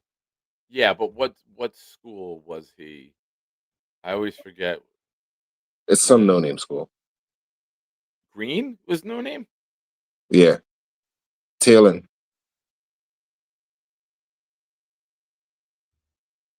Dylan and all them were talking about him from the, and I watched some clips of him. Yeah, I'm looking at Tankathon, not PFN. I know he's on PFN. They don't have him.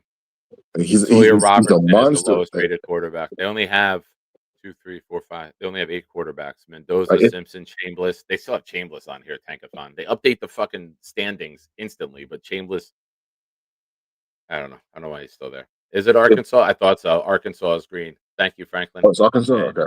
And Cuca. If we can pick him up, and then maybe like, because he should be low pick in the draft.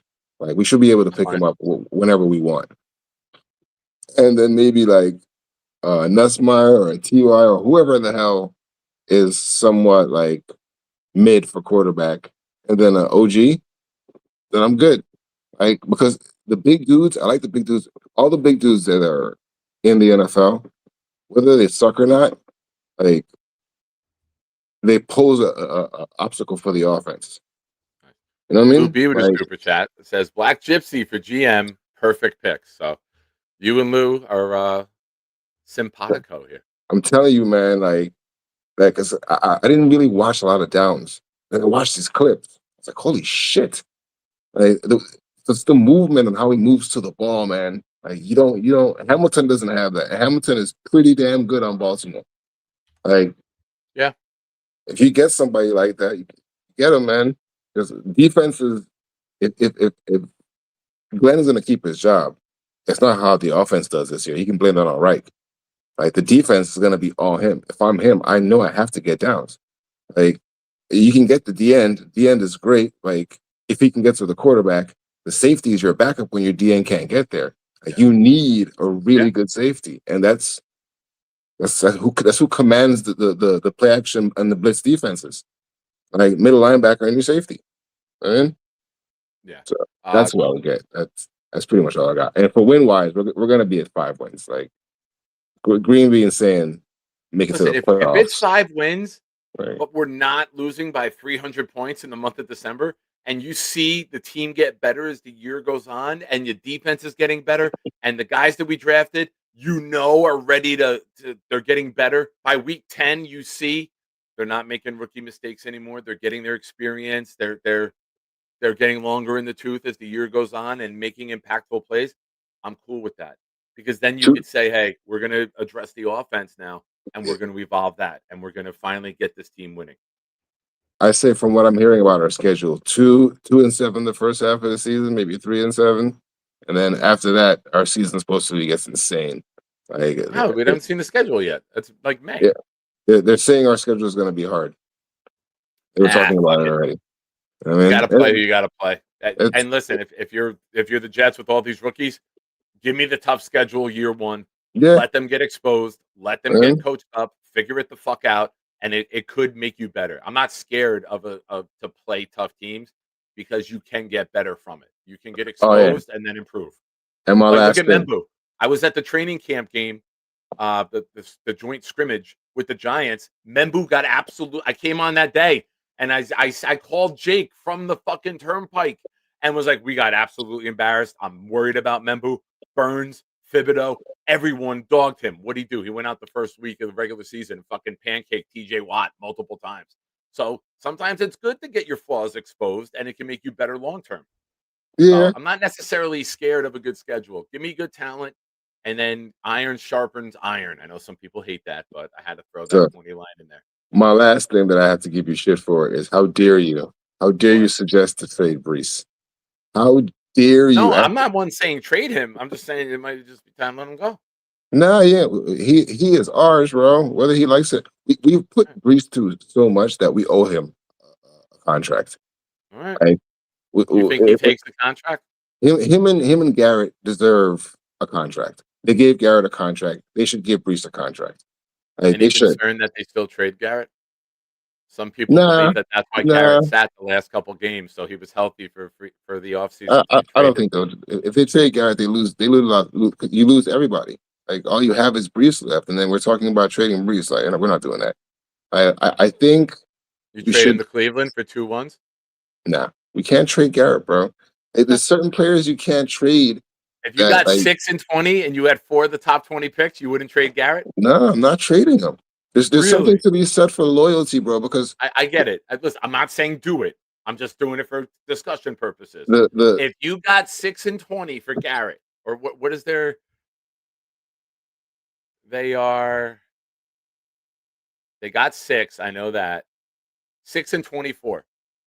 If they all right, say 6-39, would you no, trade Garrett for 6? No, no, and six King and Kate right 26 there at and 6. We're six. good. Like I wouldn't. And here's the reason. Not that Okay. that's a great deal. That would be an awesome deal. But that's not the Okay. reason why I wouldn't trade him. It's just to signify for other players to come to this team that when we have a good guy that we gave a contract, we're gonna Yeah. stick it and give him his contract. Because a lot of NFL players were talking on what the hell's the name of the show? Retired guys talking about football. And they're like, look, whenever a team does this for contracts, when they're on free agency and they're looking for a team, that's one of the major things they look at is how loyal these people are to their team and how much of a bag are they going to give me. Like, Yeah. I mean, like it I'm with makes a you. difference. So I'm with you. you I want to sign add Breece. to Garrett. I don't want to You create. sign Breece, even if Breece is a failure, you know Breece is going to be a failure. You still give him his money and let him be that, and then trade him later. Like, That's fair. but you have to show that loyalty. Like, especially after giving up Quentin and Sauce. Like, no matter what you're feeling about them, they were still Jets because we have jerseys of them. I have jerseys of them, so they're Jets to me forever. Like Yeah. trading them is just like, I mean, like, you got to give us something back. You trading Breeze and Garrett, or even having that thought process. It's like, come on, man. All right. I'm with you.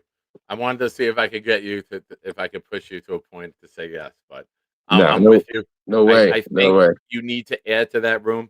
I am. It's a pipe dream, maybe, but I'm hoping that the Colts are horrific next year, and we get our quarterback with the Colts pick. And I'm hoping that we are able to maneuver to get either a Ryan Williams or a Jeremiah Smith to So add to Garrett. for Man, Philly Noodles, I've always said Daniel Jones is pure garbage. Like this year was amazing for him. I So don't think he ever wants to be in the New York market with what he dealt no, with, no, right? Like the same with Sam. Like I don't think no. he would ever went to the Giants, but like, no, man, I'm good with New York. Thank you, God bless you guys. But Sam says all the right things. Daniel Jones said all the right things, but I think they're just done with the market. Some people I aren't think Daniel meant Jones for is New York. done. I think there's certain injuries for certain players. That's just it. Like he was never that good to begin with. I really like Alec Pierce. That receiver makes him so good because he overthrows him and Pierce just goes to the ball. He finds his way to. It's kind of like Puka Nakua, where he just gets to the ball when he needs to. So like Daniel, if you put Daniel Jones with our receivers, you'll see the ineptitudes of Daniel Jones. You'll see how good he is not. Like you put him with guys that are really good, like he looks a lot better. So I'm happy that this year, happy for him.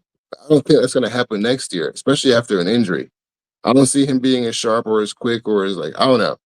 I hope, but I think the Colts are going to suck next year. I Right? agree. I agree. But So I our pick appreciate should you. be pretty good. I appreciate you. Thanks for calling in, man. Be good, bro. Deuces. All right. Eli says, FYI, if we draft down to 2, I'm pretty sure that'll put him in the top paid safety in the entire league. Hamilton signed like a 4-year, $100 million deal. Where are we here? Kirby Joseph is at 85 million for his deal. Antoine Winfield's at 84. Derwin James is at 76 million. Hamilton's at 100 million for the contract, which doesn't kick in until 27. So Downs won't be that highly paid, but he will be up there. He would. Xavier McKinney has 67 million total value.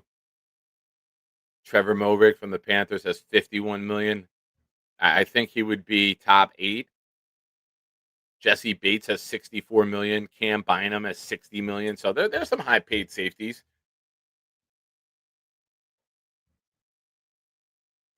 Man, if you're taking a safety that high though, you gotta hit the ground running. And there's a lot of people believe he is a can't miss prospect. At number 2, he better be first ballot Hall of Fame, better than Ed Reed and Troy Polamalu. because you got those guys in the 20s. Shout out to Brian Thomas, former Jet, who was taken one pick before Hall of Famer Ed Reed.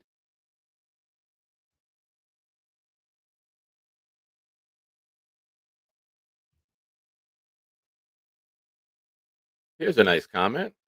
Rare in the Nick Shine Show chat. I appreciate it. Says, hey man, just joining, going back to the beginning, but wanted to wish you well, Nick. You're one of the good ones on a human level. I appreciate that, man. Thank you. I hope you enjoy the show. And when you do catch up, thank you for the kind words. I appreciate that, man. So call lines are open. Getting near the end of the show. Again, it's Sunday night, shine time and prime time. Shout out to Greenbean, who was here, had a little bit of internet connection. I know they're getting hit with the storm down there in Virginia as well. Super chats, $5 and up, get you on the wheel. Gifted memberships. I'm going to throw a couple in now. Jeffrey gifted 5. So for every 5, I'll gift 1. If you want to make me blow my money, keep gifting, baby. Oh, wrong button. Membership gifting. Here we go. Oh, yeah. Oh, YouTube, you're so slow sometimes. But a couple announcements here while we still got a lot of you watching. Again, hit the like button. Appreciate you guys for being here. I'm going to be doing predict the pick for night 1 of the draft for the Jets. We're going to do a little raffle pool. Probably going to do $10 an entry where you pick the Jets picks for night 1. Now, you can get creative with it. You add a third pick. You don't have to have the number right that we picked, just the player. You add a third pick. Do you think the Jets trade back up into round 1 at some point? Do you just go with 2? But we're going to do a little predict the pick raffle. We'll have some other news coming out. I kind of teased it earlier with Greenbean. But there will be some news coming out very soon. Hopefully next week, maybe the week after at the latest. But yeah, a lot of good things happening here with the channel and in real life. So thank you again for all of your support. Appreciate you guys. My membership went to Kobayashi Man. Kobayashi Manu 22. And we're going to do one more. But like I said, call lines are open. I'm down to hang. It's fucking snowstorm. What the fuck else is there to do? There's only so many. Oh, I do want to mention a movie. If you have Amazon Prime, The Wrecking Crew with Dave Bautista and Jason Momoa. I enjoyed it. I thought it was an entertaining movie. If you haven't already and you're stuck in snow for the next day or two, go check that out. And I got a text today from one of the guys that I work with. We were talking about things to watch yesterday, and he messaged me during the show that him and his wife watched it. So that's what gave me the idea. Him and his wife approved. He gave me the thumbs up. The Wrecking Crew, thumbs up. Good looks. So if you haven't, go check that out. If you're after you're done watching the Nick Shine Show. And my other membership went to Big Country. So thank you, Jeffrey, for the memberships you gifted, which led to me gifting those. Any questions in the chat? Any callers? And that's what she said. Oh, I missed it. Yeah, I missed that one. I forget. I'm usually pretty good with it, but thank you, Snowball. Watch all 3 Equalizers. Yeah, I mean, those are good. Go on a John Wick binge. Watch all 4 of them. Me and my son did that when the 4th one came out. He was like, what do you want to do this weekend? I go, the new John Wick came out. He's like, oh, can we watch it? I go, we're watching all 4. He's like, bet. We got to get snacks. I got you, son.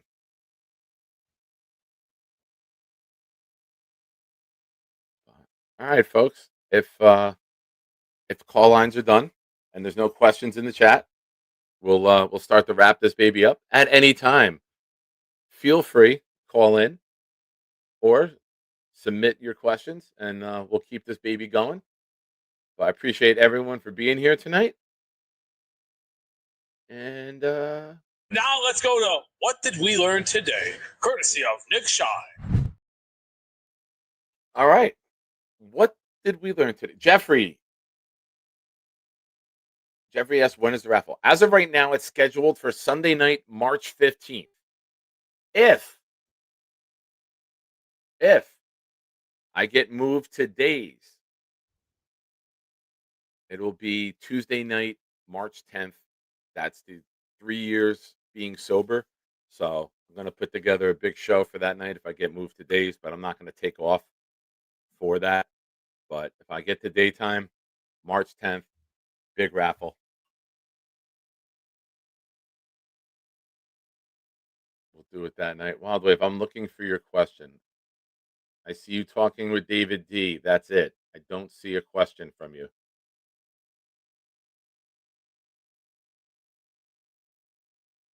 I see that you say I asked a question, but I don't see where the question is. David D, yeah, he did well. I don't know what happened to him. I'm looking. Did a great job building. I hope your DC can run with it. I think Detroit wins as well. Yeah, I always Wildwave, repost the question, please.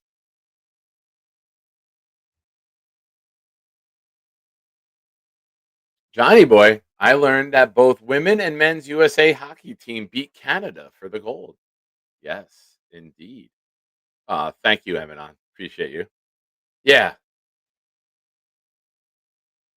Bill says, boom, get a restraining order. I did tease Boom, and then in the committee chat, I teased him again. He responded, and I was like, "All right, you responded. Now I'm done. Now I won't give him any more shit. He's definitely one of the really good ones, but I had to tease him. What else do we have? He's fucking polite. He's an awesome note taker. He's a great friend. I'm not gonna fucking ride him too much about it." Wildway says, Nick, what happened in that 2004 draft? Were the Jets expecting to draft Andre Johnson and got sniped by Houston? Why we ended with Robertson? Don't forget, we traded up multiple picks with the Bears, I believe, to go up and get Dwayne Robertson.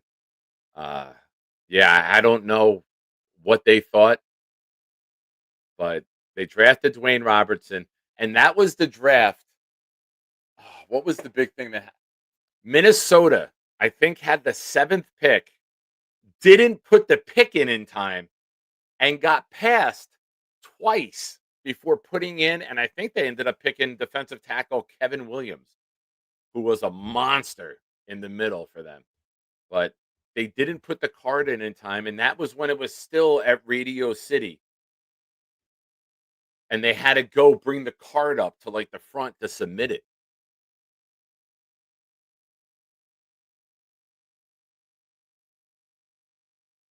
ISU, speaking of sobriety, check on your people. The worm turns quickly for some people, and sometimes all they might need is some encouragement. Definitely, 100%. It's a great point, ISU. Snowstorms were a big thing of drinking, right? You snowed in. What do you get? You get food and you get beer, or you get a bottle. So definitely check on your friends, and if you know anyone struggling and don't know how to help them, as always, feel free to kick them my way. And even if I don't know them, I'll do my best. That's a promise that I made to myself when I got sober, is that I'd help anyone in need at any time, whether I know you or not. I know what you're going through. So great point, ISU. Yeah, check on your people. Thank you, Jeffrey. Appreciate it, man. Dirty Cooch. There's not many movies that are better than Big Trouble in Little China. You're talking about an iconic 80s movie. So good.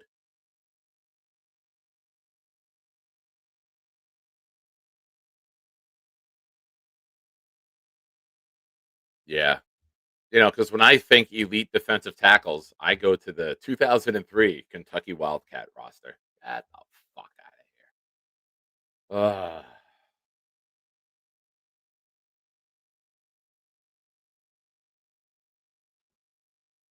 Fuck yeah, weed. There you go, buddy. 150 days, man. God bless you, bro. I'm so happy for you, man.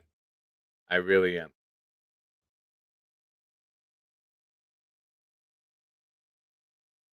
1189 says, I can only think of 2 drafts that the Jets did well, 77 and 22. In 77, the Jets got Marvin Powell, Wesley Walker, Joe Klecko, Kevin Long, Scott Durkin, and Dan Alexander. Yeah, that's good if you can pull that quality of draft. I'm trying to think. I mean, 2000 was good, right? Pennington, Sean Ellis, Abraham, Lavernius Coles in round 3. I know John Abraham might be the only Hall of Famer in that group, and I think he does get there. I think he's 6th or 7th all time on the NFL sack list. Maybe a little lower now but I think he ended up with 130 sacks. Everyone ahead of him on the all-time sack list is in the Hall of Fame. Unfortunately, we traded him.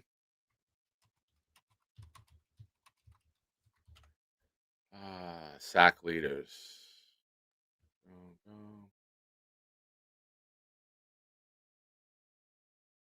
He's 19th, forgive me, but he's at 133.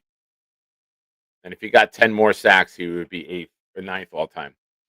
You think about that. Lawrence Taylor's at 142. John Abraham's at 133 and a half.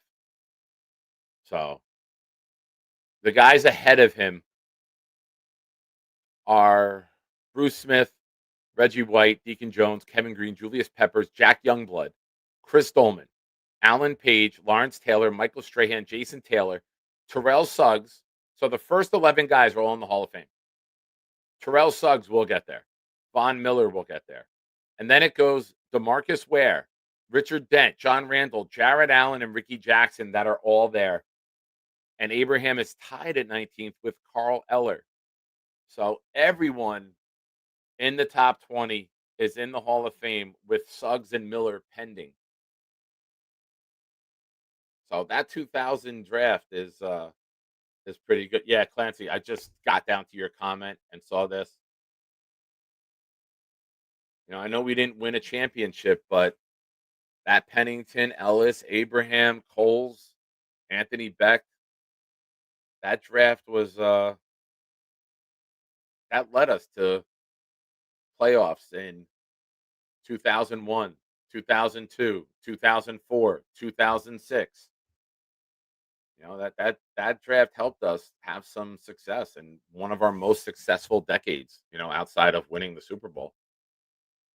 Yeah, another good one, Clancy, Brick and Mangold in round 1. And Mangold should be a Hall of Famer as well.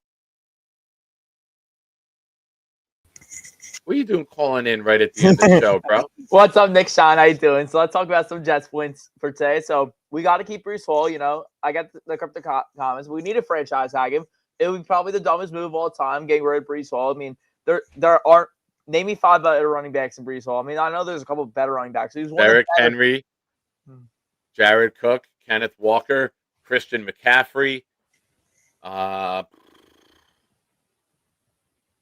going off the top of my head. Let me think. Saquon Barkley. That's true, but Breece Hall is a guarantee.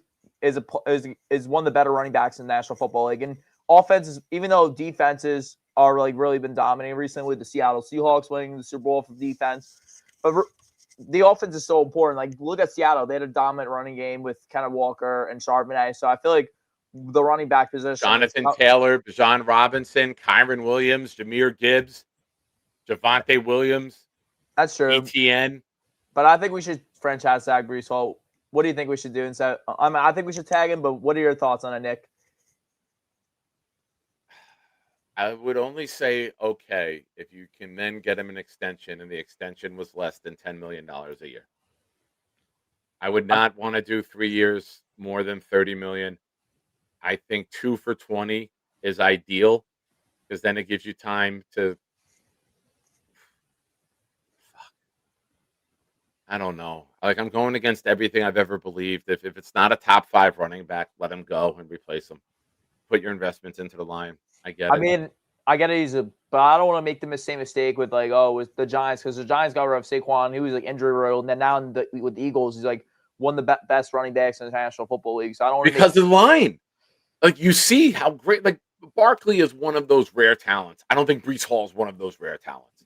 Breece Hall's nice. I don't want the Jets to make a mistake when, let's just get rid of Breece Hall, and then he turns into like a top 5 running back in the National Football League. Well, Doesn't mean he would do it here, though. That's the thing. It could be the right player at the wrong time. And I just think without the quarterback and the play action ability, he doesn't run well enough between the tackles for me to say, I have to have this guy. I'm not going to go nuts if we sign him or extend him, Max, but I'm not going to be upset if we lose him because I've seen other running backs run harder between the tackles. And that's the type of football I want to play. Who do you want the Jets to get as for the quarterback? Because we have that quarterback conversation. Like, who do you want the Jets to get? Bobby Midnight. But like for the quarterback, like an actual quarterback prospect, who do you want the Jets to get? Because we have Kirk Bobby Cousins, we have Carr, we have I want to go for a flyer quarterback, maybe like I'll tell you a group of names that I'm okay with. And I don't think any of it is exciting, but Trubisky was the first guy I was mentioning towards the end of last year. I guess Minshew would be fun. Trading for Winston or Brissett could be interesting. Kirk Cousins. I don't want Carr. I think Carr might be the most talented of the guys available, but I'd rather just go with Trubisky. I think there are a couple good options for quarterback. I think we need to go with the Giants with like getting 3/4. I think Jameis could be a good signing, and then I think Jameis can be a good quarterback too. Potential in the draft, we either take Garrett Musmeyer or Diego Pavia in like the 4th or 5th round. I think Pavia has a lot of potential and has good talent. This year. This year, yeah, Pavia. Pavia went back to school, didn't he? Let me look it up. But I thought Pavia. Sure, I'm pretty sure he went back to school, man. No, he didn't. That was Chambliss. Pavia went back to school, man. Let me look it up.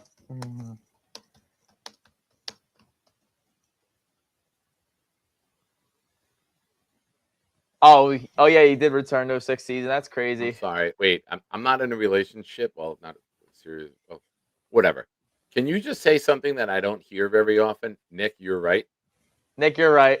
Thank you. That made my night, Max. I learned that Nick can be right about something. Max, you made my night, my friend. I just thought like he won the draft. I thought he would. No, he went back.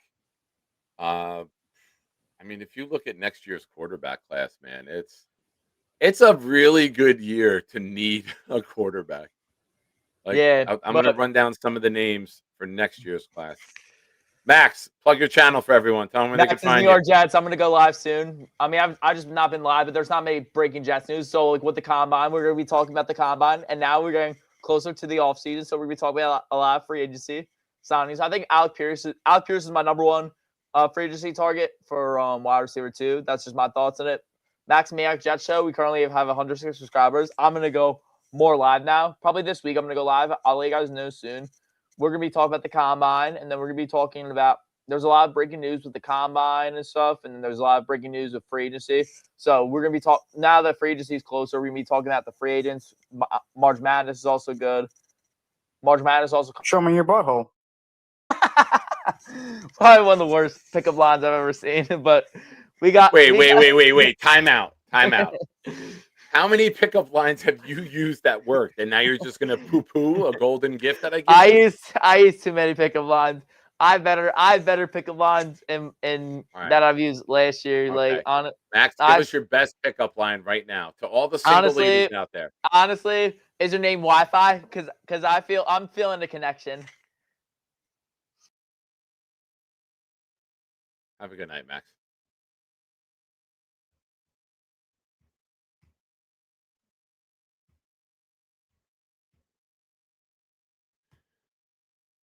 Is your name Wi-Fi? Because I'm feeling a connection.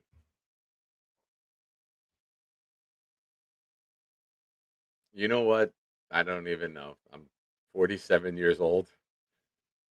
I don't know if that would work anymore or at all.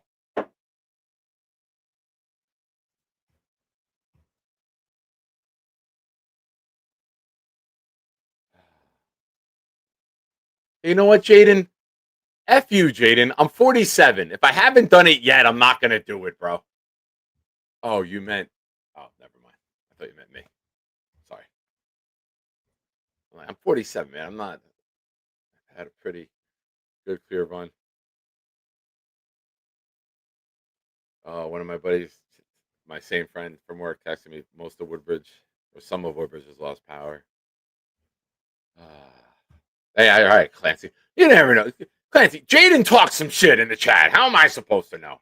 But ladies and gentlemen, if I missed your what did we learn, I'm sorry. I got a call from Max coming in, and it's quite entertaining. I'm trying to scroll back and see if I missed any. Please forgive me.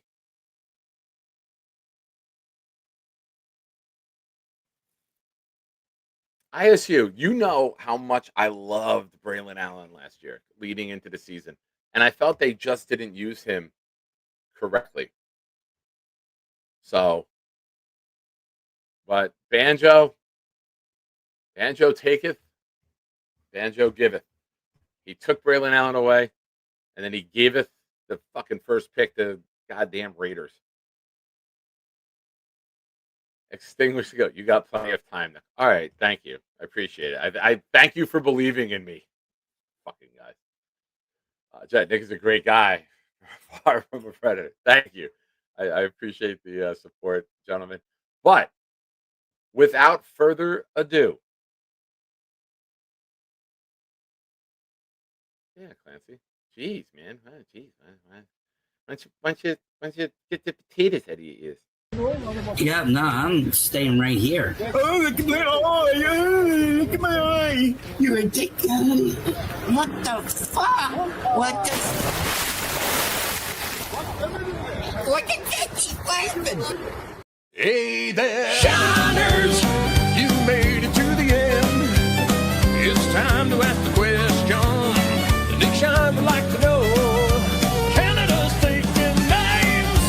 Boomtown always delivers. Let's find out now. What did we learn today?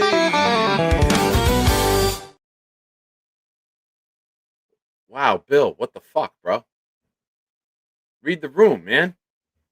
Come on, bro. Jesus. Not nice.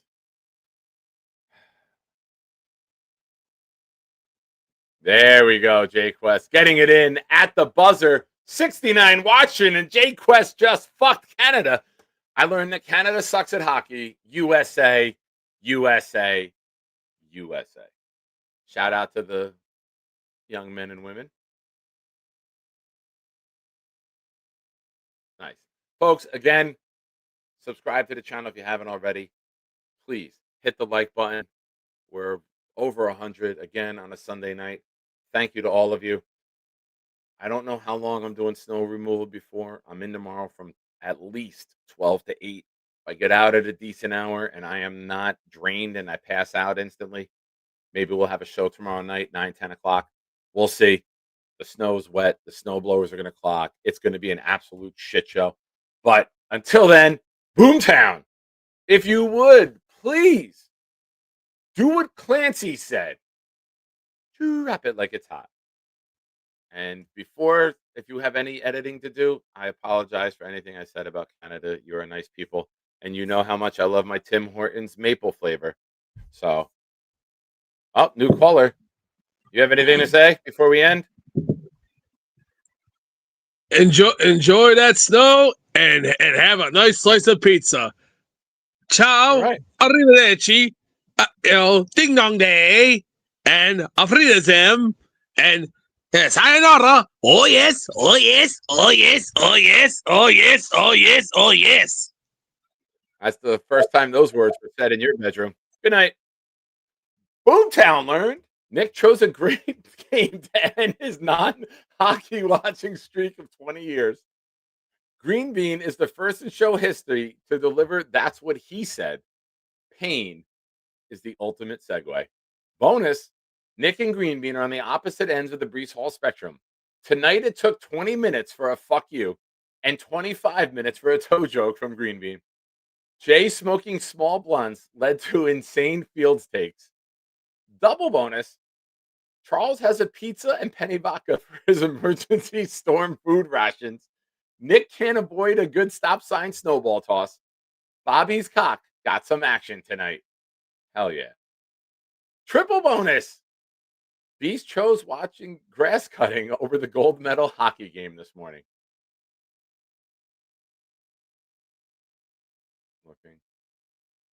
Jaden says, fuck Canada, especially the French part. Aw. Ladies and gentlemen, I appreciate all of you for being here. As you see, we're getting the background going. We're going to paint the wall soon. Going to move the desk. Going to give you a nice little more. It's cool. A couple people have told me it's nice that when I move my hands and my arms, you can see them. They don't disappear. So shout out to you getting to see more of Nick shine. All right, folks, we're out. God bless. Oh, hold on. ISU, since I missed it, I learned some people only watch highlight tapes and form opinions, and thankfully those people do not have any input on actual drafting decisions. Well, ISU, I agree with this. I say you learn more from people in their lowlights than you do in their highlights. What do you do when the pocket collapses? Not what do you do when you throw a 60-yard pass to a wide open guy down the middle of the field? Oh, Genergy. Excuse me. Slow motion for me. Slow motion for me. Slow motion for me. Moving slow motion for me. Got you, girl. I'm not Chuck. I know how to flirt. Good night, everybody. Thank you for watching the Nick Shine Show. Good luck in the Northeast. Hope your power lines stay up. It's a wet, heavy fucking snow. God bless everyone. Happy Lord's Day. USA, baby. If only for a minute in time we were connected.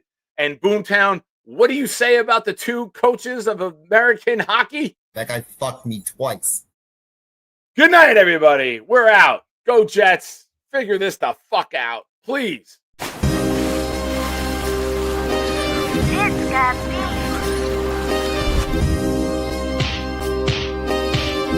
Gentry covered in football.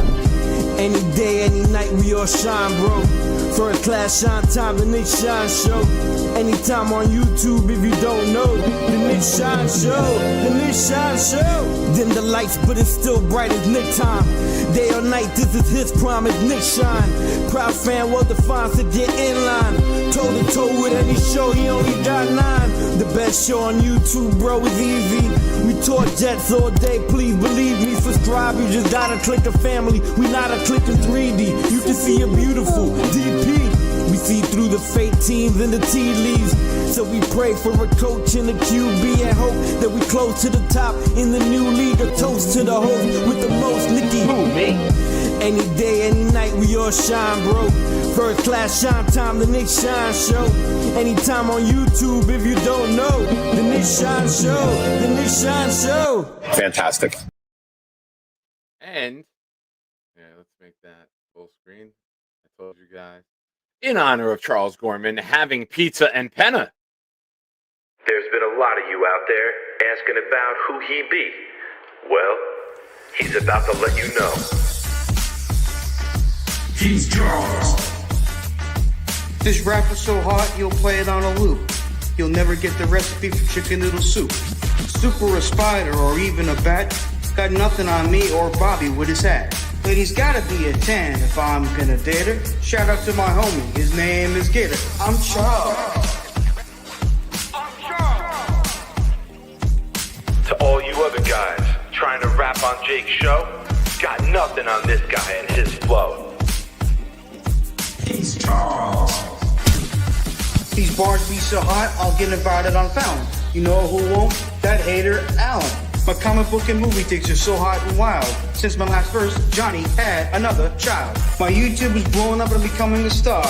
Blue alert and Tommy's inside of his car. I'm Charles. Jets, Yankees, comics, hip-hop. Nobody compares when it comes to him. He's Charles.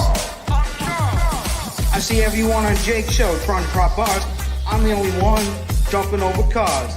Blows keep also show and he's always really loud. Shout out to Nick, you know he'd be proud. I don't like Zach or his family, they're Mormon. First name Charles, last name Gorman. I'm Charles, motherfucker. You just witnessed the debut of a proud New York Jet fan and a Jake Asman production. Brought to you by the man, the myth, the legend himself. I'm Charles.